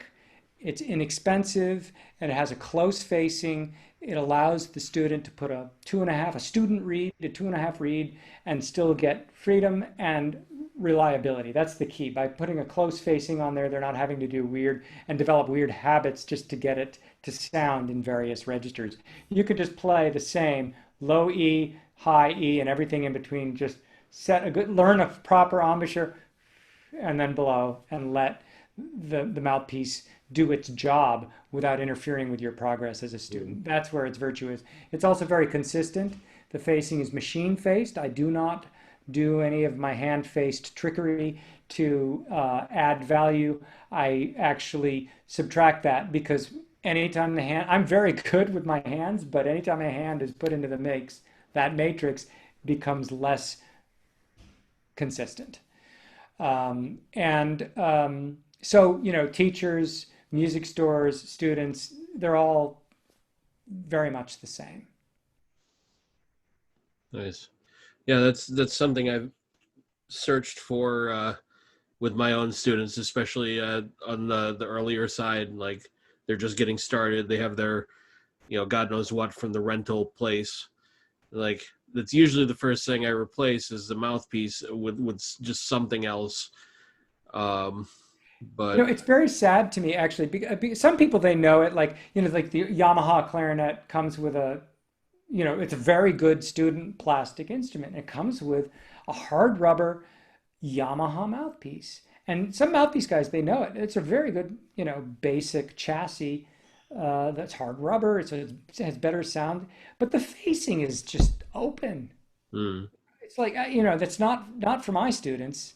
It causes these bad habits just to try to learn how to get around on the instrument. And so I think it's unfortunate that an otherwise good mouthpiece can be compromised for that student experience because again speaks to the power of a good facing. yeah. Um, And nothing against Yamaha. I have a set of Yamaha clarinets. I play Selmer, but I used to play Yamaha for a while and really had great success with those too. So I meant that to illustrate not the negatives of the Yamaha mouthpiece, but how the wrong facing for the right player can cause, it's very important that everything be properly curated for the player, for the concept. Me as a teacher, I don't just tell student go through a variety of mouthpieces and pick the one you sound good on. I tell them here, play this, because I know what I know a lot more about mouthpieces than they, and mhm. they don't know anything about mouthpiece, and they'll just, by luck of the unknown factor, whatever reed they might be playing at the moment, they might luck into something which is a horrible choice. And I'd rather be involved. And so, later on they can explore horrible choices on the, with me, and we can talk about the pros and the cons. And if that horrible choice ends up having virtue for them in some regard, then yeah, great. But um, in the early days, I think it's really important that we teachers really be involved and don't give the student too much leeway. Consider their scope of understanding, knowledge, and ability in how you frame the equipment search. Yeah, that's real. That's real important. My, I don't know as much about mouthpieces as you do, but my search process is headed that direction at least. Let's say I have the kind of window of mouthpieces that I, like here, try this couple mouthpieces and see which of those couple tend tends to work well for you. Yeah, Yeah, definitely. know your category. Yeah. I'll categorize the main, the common mouthpieces on the market really quickly. So like by Van Doren, you've got the M13, M13 Lyre, M15. Those are close, long, close facings. Then you move up to the BD5, which is medium, but it's unique in that it has wide rails as well. And then the 5RV would be medium open. It's around 109 now. But it's the 5RV and the M30 have similar tip openings, but very different concepts. The M30 is more like a German concept. It's very long, Hmm. wide rails. The B40 is getting more in the open category. It's about a 112. The B45 and all of that other stuff just gets really open. Um, it's outside my um, personal preference and comfort zone as a player. Uh, Diodario, the XO close, X5 medium, XO is their open, and then they've got other E things and Evos and things like that, which are all more towards the European concept where they like more open stuff. Um, and then I'll mention I have also, that $35 student mouthpiece. I have a hard rubber mouthpiece called Prescott, which can be seen at our factory website, epic-cnc.com, where it's $129, designed to compete in the price points of the lower priced professional level mouthpieces by Van Doren and Diodario. And I also offer close, medium, and open. So it's easy. But knowing your category, I think, is important. I think you and I are close players. I could play my medium and I can play my open, but I don't think I would want to play like the open by those other manufacturers because they lack the full scope of resonance. Yeah. That's the difference in my concept. I'm trying to really embrace that full oboe horn, all of the sound in my sound through all of my line. That's great. I'm glad there's some variety for accessibility for different levels of player. For Yeah, yeah, that uh, was a new part of our uh, business endeavor by installing the equipment to do it in house. nice. I'll have to I'll have to get a hold of some of those at some point. Have my students try all that stuff out too. Um, it would stand to reason they'd like it. If I like it, they should. Well, if they've been studying me with me long enough to know, yeah. But That's because you're a good teacher. It means that you are giving them a concept. You're sharing your concept, what's important to you in the sound, and your students are embracing that. I think that's very telling. If well, I've got a studio where everybody's all different and it doesn't matter, I that would kill me yeah, because I'm hearing all these sounds that I don't like. I don't want everybody to play exactly the same or to be cookie cutter, but I do want to have, there are certain principles I need them all to have. all It's right. got to have center. It's got to have focus. It's got to have E at all costs. Without it, there is nothing. And then from there, they can construct whatever interesting personalization elements they want. A little darker, a little brighter, a little this or that. It's fine, but it's got to have that core focus. And I know that to be true for you as a player as well. Nice. Yeah, um, some of my professors I've talked to, if we've had discussions about this, like how hands on or how hands off are you, depend, because let's say at Western with Ginsberg, he's got performance people, music ed people, music therapy. Not all of these people are planning to go to the same end goal with their instrument, but what's the core that you're passing on, like at least the idea of the sound and the idea of how to approach your technique, those kinds of things that you can build off of later on. um, but it's good. It's such a relief to talk to like-minded people about shop stuff. And Yeah. um, what are let me come back around a bit. What I know you've had a lot of orchestra experience. Is there any particular rep that really moves you? You know, I might be a little bit outside the norm on this. When I go to clarinet conferences and I hear a lot of modern music that, with multiphonics and, like different extended techniques and everything, um, I'm amazed and inspired by what I hear, but I don't gravitate to it as a player. Hmm. To me, some of the most beautiful moments were just, this little line with clarinet doing a duet harmony, in harmony, interesting moments in a Mozart opera. Um,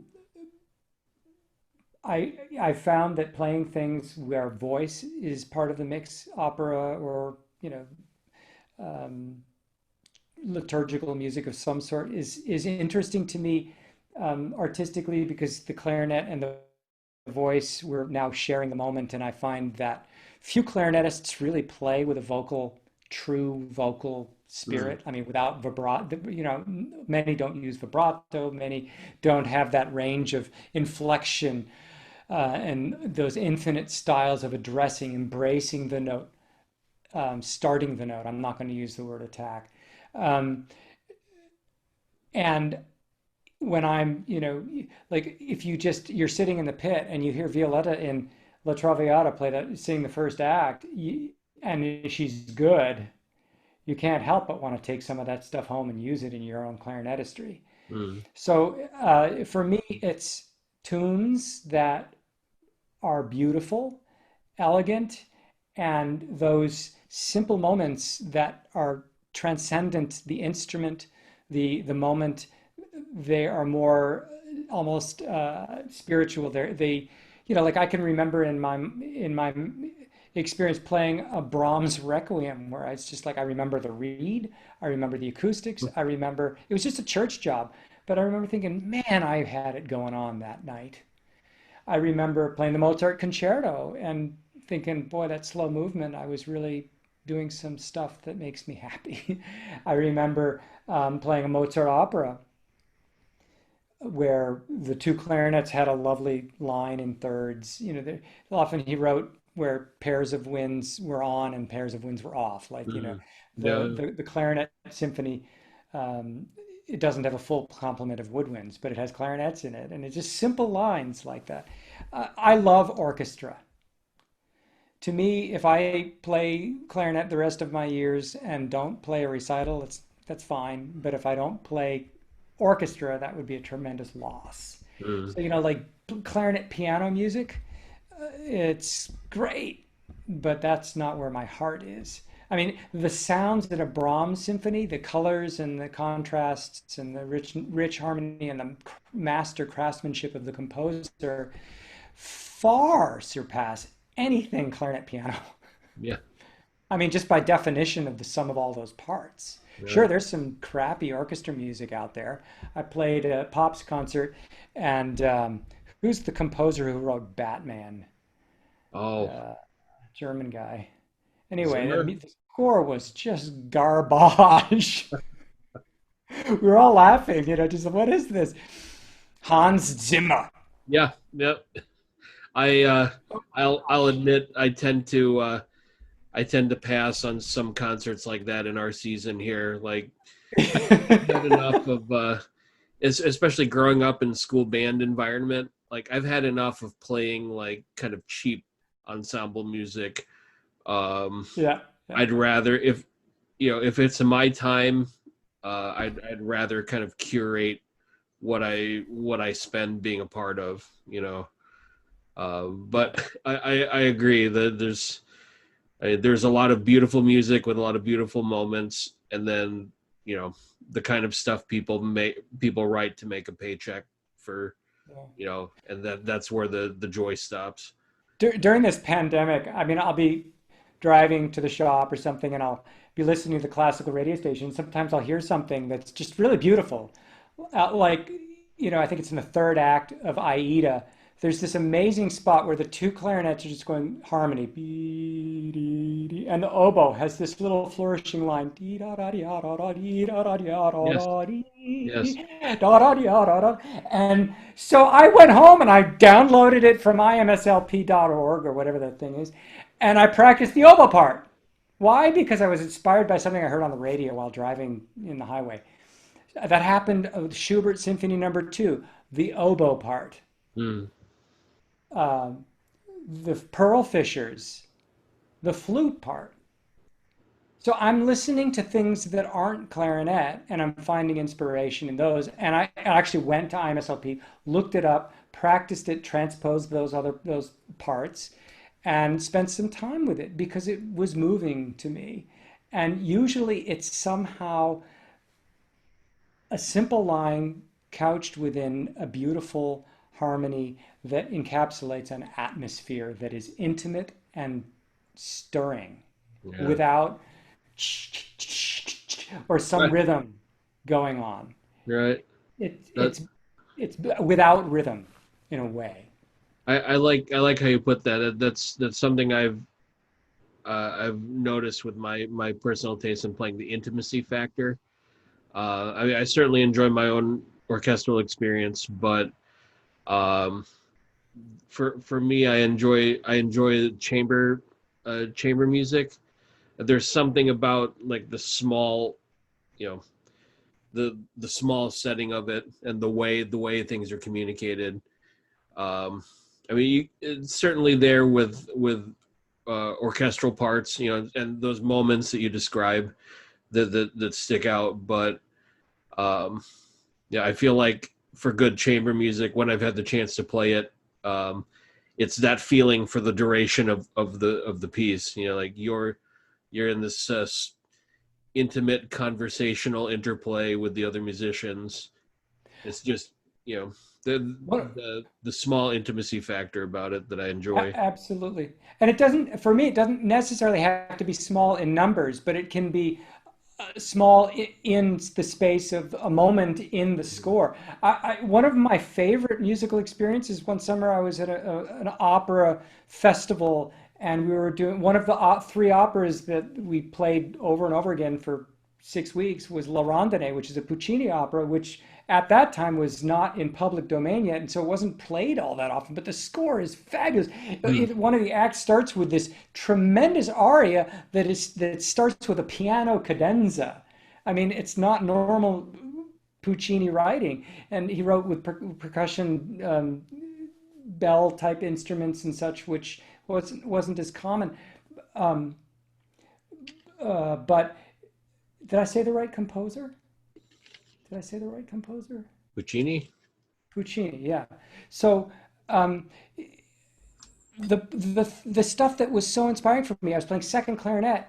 There were moments where it was just clarinet octave, and I was doing that Marcellus thing twice as loud with a good core resonance. We were really dialed in. The clarinetist, he was a good friend and has continued to become even a better friend. We had just a really good working personal relationship, and the art of that instant, where the two clarinets are working as a team, and it's just we were locked in all the time, and when we weren't locked in, we were locked in because we were really tuned in here.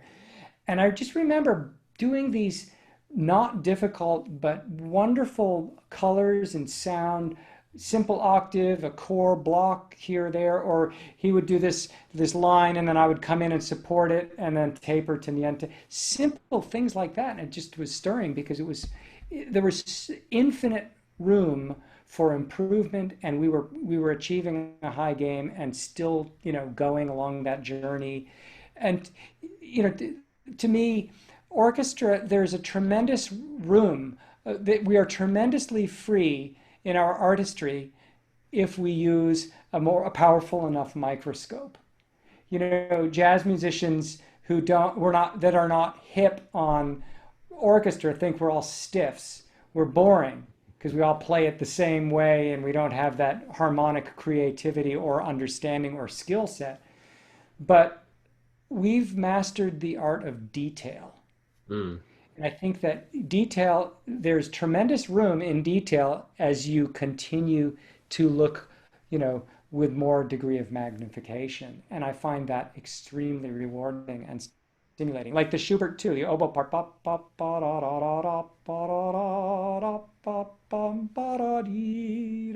It's a very simple line.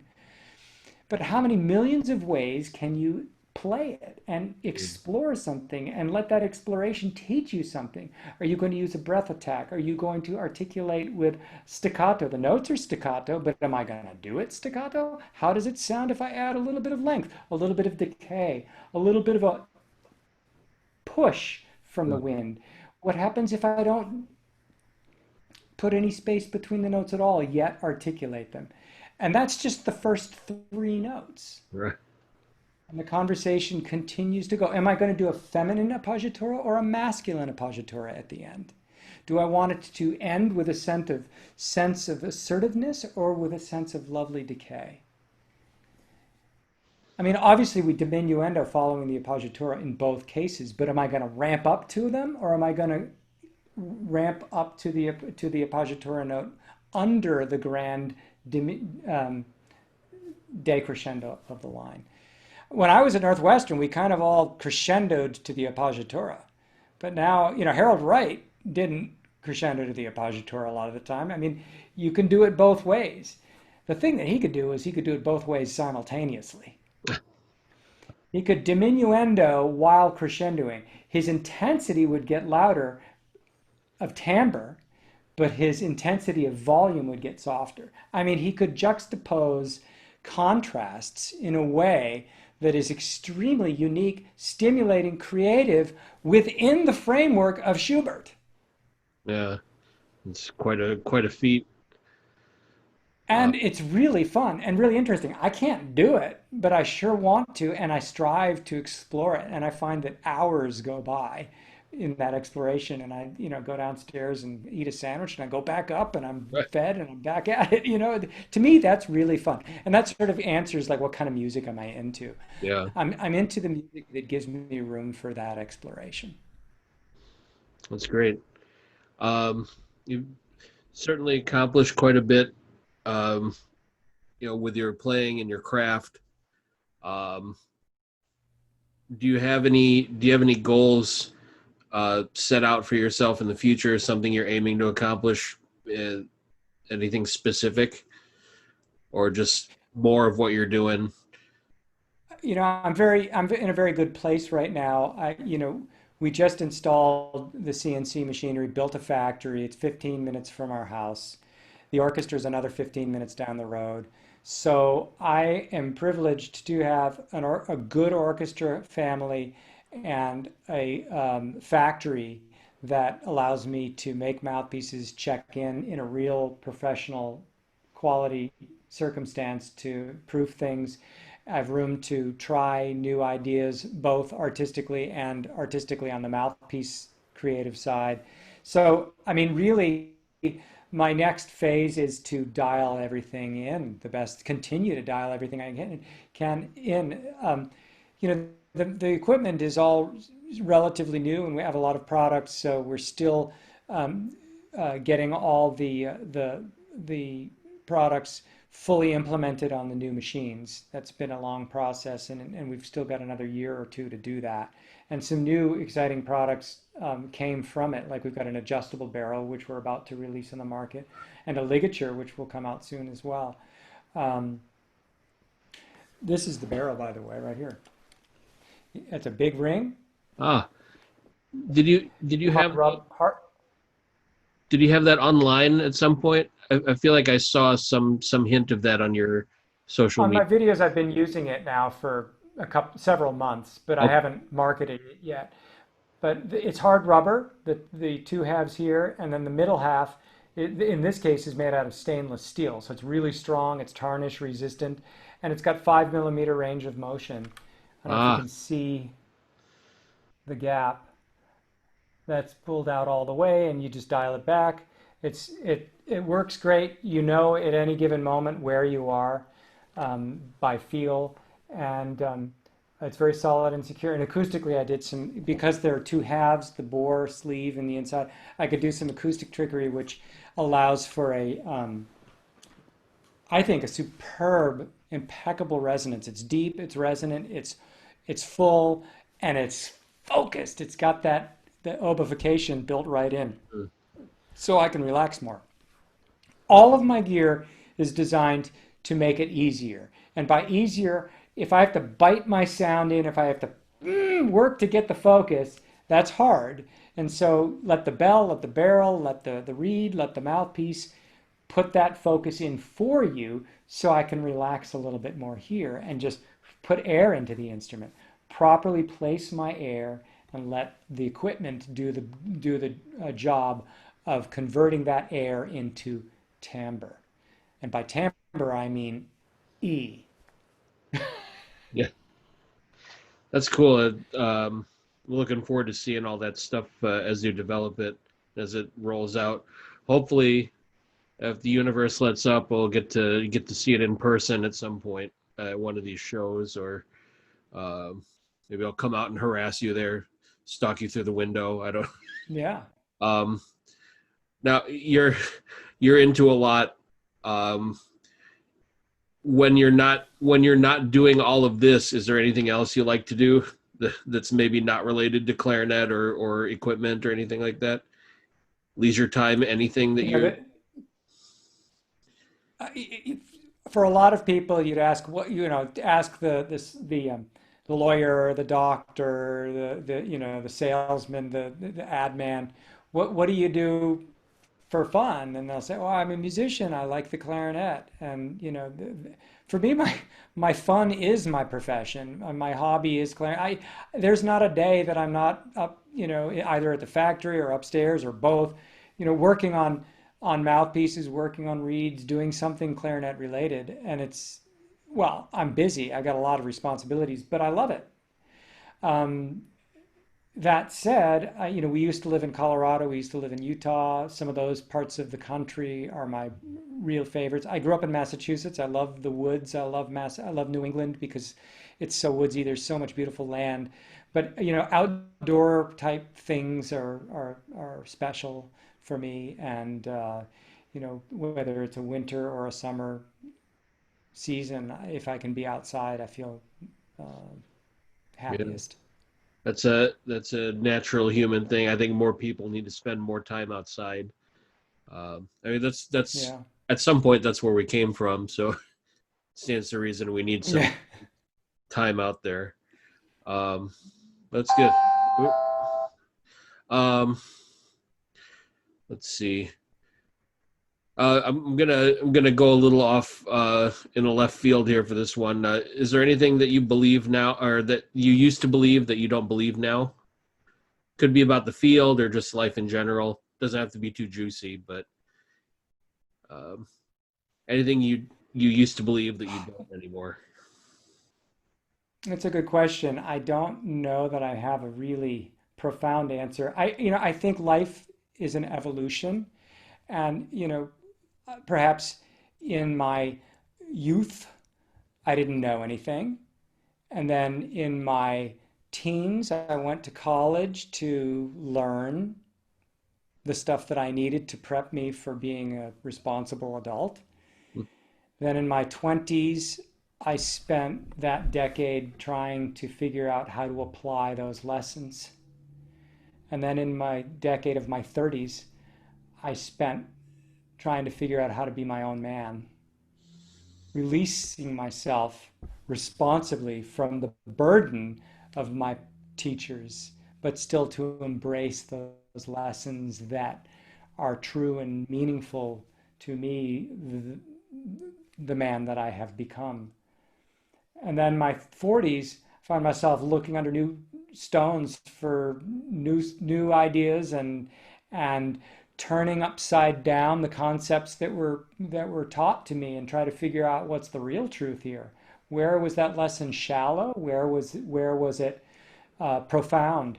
So that I can continue that path of being better. But now I'm a little bit more cynical, right? I sort of have more knowledge, more experience that has come over. I'm wiser. And so now I know what Siri wants to get in the discussion here. I now know what Marcellus told me that was malarkey, and or I know what he told me which was a gimmick, and I know what he told me which was unbelievably beautiful.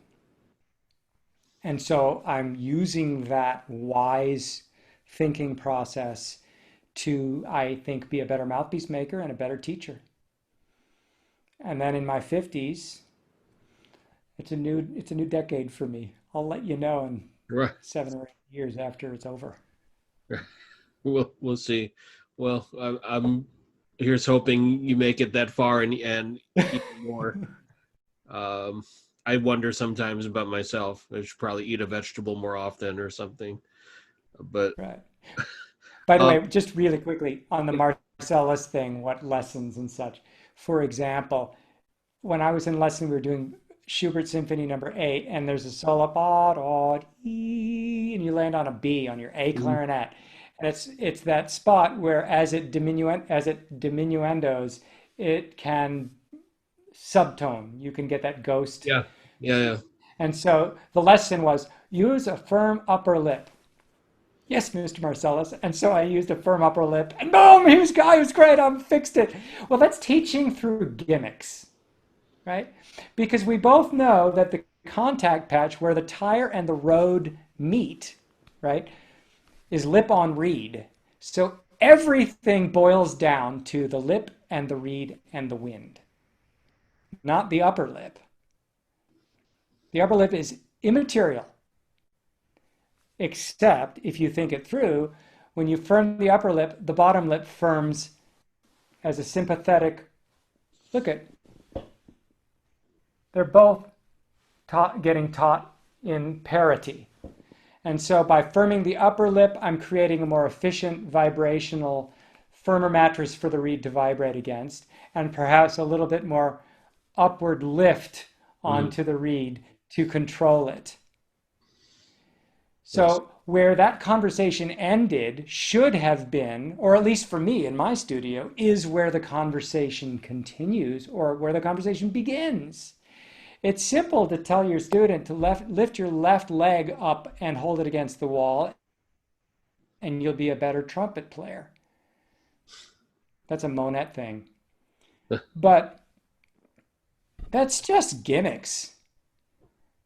Let's teach through the real understanding the relationships of all that is going on here. And Marcellus was very good at that. But even the genius teacher that he was, he reverted to some gimmicks. Although sometimes I think it through too much. I had a student one time say, she said, just tell me what you want me to do after a long, just what do you want? Oh But I man. mean, ultimately, the teacher should give the student the tools to be their own good teacher in Mm, the end. I mean, my goal is to be effective as little as short period of time as possible, because then I've given the student the stuff that allows them to be their own teacher. yeah, that's important. The I'll admit I still I will still occasionally use similar tricks, but once they work, I'm sure to go back and explain what's going on. It's just in that moment. I relate it to the like martial arts, and sometimes in the middle of the fight, you just need to do what you need to do and get get safe again, or win your match, whatever. And then you can look back once you're safe, like, okay, what happened and how, like, what's going on, how do I understand the encounter. So for time and practicality in the moment, sometimes I'll just I tend to use Cal, one of Cal's things. You just, if something was going wrong, it's like, close off, push in and close off. And for me, when I first experienced it, it just meant like, whoa, everything goes in the face, and like the somehow all the pressure, and including some of the psychological pressure, started to straighten out the issues. But then you look at it later, like, okay, he was telling you, that same idea of the mouth, or of the embouchure firming up around, you know uh, being diligent about your posture, um, all those things you're supposed to do, but in this kind of quick to implement sound bite, like a quick cue to action, I guess. Um, but yeah, no, it's important. It's important to know what's going on, and not just say the thing and leave it at that. I don't Yeah. know if I'm making I sense. think one of the well, I think one of the challenges of the clarinet is that why it's really difficult is because it's an instrument that embraces at odds entities simultaneously. Mm, Like for example, if I'm playing loud and I'm doing an articulated passage, it's my human nature to want to use harder tongue pressure than if I'm playing soft. And so we need to decouple everything, our bodies, our tongue, our embouchure, from everything, and then relearn how to assemble those components in a way that is independent one another. And oftentimes, the influences create negative effect. By playing loud, that influences my tongue to be loud. And in fact, I want to play with a very supple tongue process all the time, regardless of the dynamic. And you could go through the list of basically any um, element, any foundational principle of clarinet playing, whether it be embouchure, firmness, yet supple softness, having the throat open but having the tongue position high, having the voicing of the lips high. By the way, that's another teaching through gimmick. People say all over the United States, mainstream French American concept, have a high tongue position, blow with a vowel shape that is more E, fast airstream, all of that. Well, when you're playing the clarinet, we can manipulate two vowels, E, yaw, E, yaw, E, yaw, without doing any distortion to the tire and road interface. And if you practice E-yaw, without sympathetically moving your jaw, the sound will be virtually the same with an ah or an e vowel shape, tongue position. So by that I'm saying that having a high tongue position is basically causing the embouchure to be up and lifted sympathetically. Thusly, your sound is lifted and you get more E in your sound.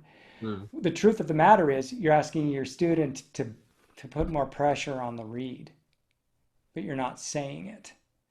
Now, what we should do is say, how can we put more pressure on the reed to create a high lifted quality of sound without biting? Because biting can confine and restrict the reed's vibrations. And then the conversation begins. Nice. This has been a uh, very broad interview today. Is there, I mean, it's good. Sorry if I'm derailing your line. No, no, no. This is great.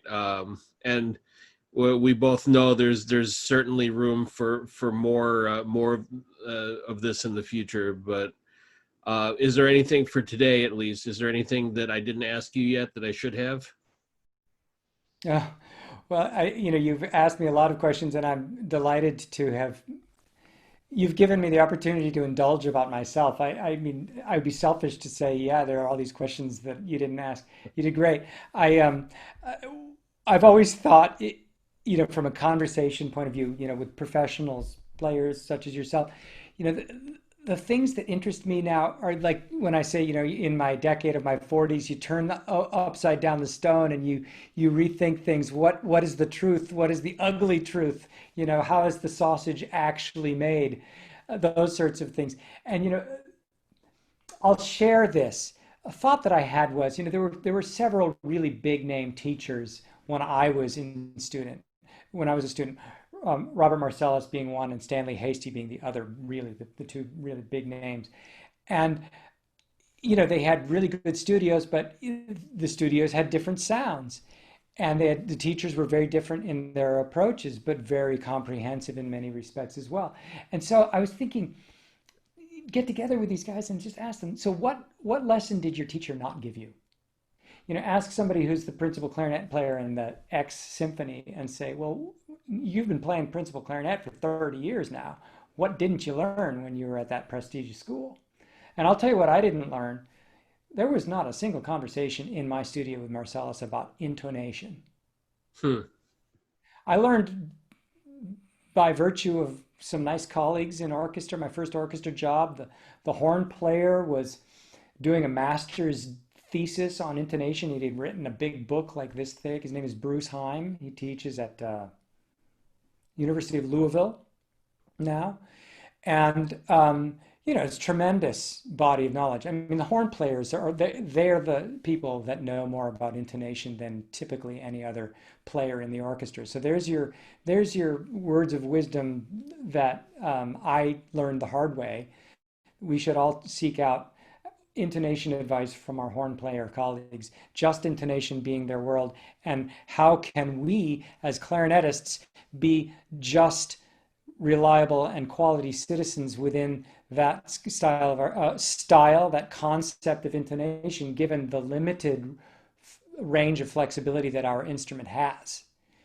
You need to be able to go up or down a total of about 30 cents on any given note, depending on the major or the minor third, and so on and so forth from there. And that's more flexibility than our quality sounds typically allow. Hmm. But if you have a little bit more flexibility, you can inch Sure. that there a little bit. Marcellus never talked about just intonation. I learned the word just intonation from Bruce, and I learned about how a major third needs to be flat and how a minor third needs to be sharp in orchestra after I landed my job from my buddy Steve, who plays trumpet, he's got an ear for it, and that's his Hmm. pet peeve. By how much? Uh, 14 and 16 cents. So in combination, if you go a minor third or a major third, that's a 30 cent, it's a third of a pitch. It's a third of a half step. Flexibility on any given note that we clarinetists shall strive for. Um, but I learned so much else from him. I mean, I grew up as a student in an era where, if you had $150, you could buy that Korg tuner. But how many of us actually had those Korg tuners back then, or those stroboscopes, that they had in the band rooms? Um, we just learned by virtue of being in an ensemble and hoping for the best. But now, I mean, I think every student has a tuner. High school students have tuners. They check it out just by virtue of their own simple curiosity. Yeah. And, I had a high school student, he had an R13 clarinet, and it was an A clarinet, and the upper B and C were sharp, as those instruments are wont to be. And he came to lessons, and he was, I don't like my clarinet, it's no good, it plays sharp in the upper left hand. And I said, you know what? Put your tuner away. In the real world, if you're a little high on those notes, they're short tube notes, you have more flexibility, you can learn to voice them down, you'll do fine. That said, it's good for us to learn to use the third and the fourth fingers on the B if you're playing on an R13. If you're playing the first clarinet part to Scheherazade, and you got to hold that chord at the very end of the first movement. It just puts it right where it needs to be, rather than the 20 cents sharp that the R13 A clarinet would otherwise be. So then, developing a whole list of trick fingerings for pitch shadings and maintaining good core sound. Yeah. One of the lessons Bill Jackson told me is, don't distort your sound, don't distort your oral cavity.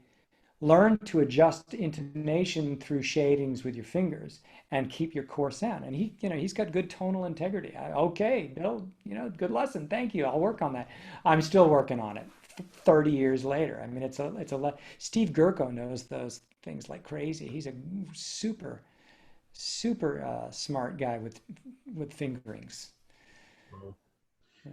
Yeah, there's so many good. That's how you know. Let's say something is good. You can spend your life digging deeper and deeper into these same lessons. Yeah. It's the same. It's the same with our martial arts at the school. Like some simple movements, you might think it's at the surface, but you look deeper and deeper. There's so many more lessons it can teach. But that's great. My name is Brad Behn. I pronounce it wrong. It's spelled Behn, but I say it Behn, like pain. So you'll remember that. So anyway, I have two websites, clarinetmouthpiece.com and epic-cnc.com. Clarinet Mouthpiece is the outlet for all of our products that we make. Epic CNC is our factory website. And from Epic CNC, you can get that inexpensive hard rubber professional level mouthpiece called Prescott that I mentioned earlier. Prescott is my father's name, and so I'm paying him tribute in that particular family of mouthpieces. I currently have a lot of things going on Facebook, so you can look up me there. My first name is actually Bradford, and so my username, if you will, is Bradford Behn on Facebook. Just yesterday I opened up an Instagram account, so you can find me there. It'll probably, when I get it all figured out, I'll probably have it under Behn Mouthpieces as my username on that one. And we're going to be developing YouTube, reposting a lot of the videos that I've done on Facebook for a resource, an easy stop access to that, and more to come. That'll probably be in time one of my most important social media places where you can really get into my concepts and my mind. My goal in all of this is obviously, you could be cynical and say I'm, by working on the social media side, it's a good way for me to expand my business, sell more of my product. But I also feel like now in my 50s, I have knowledge and I have some wisdom, and being a mouthpiece maker, I've learned a lot of pedagogy from the other side of the reed that can it has harnessed my teaching chops to a higher level, I think, than was before, Mm. because I have a depth of understanding. Why is the reed vibrating this way instead of that way? Well, think of it both from what I'm doing physically and with my wind and embouchure, but also from the mouthpiece. Is the mouthpiece ill suited for this endeavor and what have you? And so I can communicate. I think I understand a lot about the pedagogy I have a unique voice. I have a unique perspective, and I felt compelled. I had a little more free time back in February when things started shutting down with the pandemic.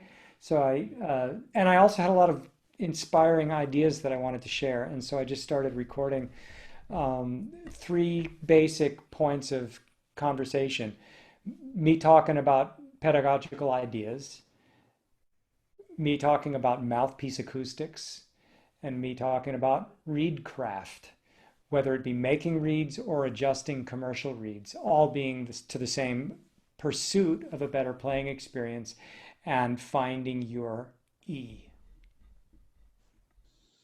That's great. Well, I'm looking forward to seeing all those um, social media resources getting put out as they come along.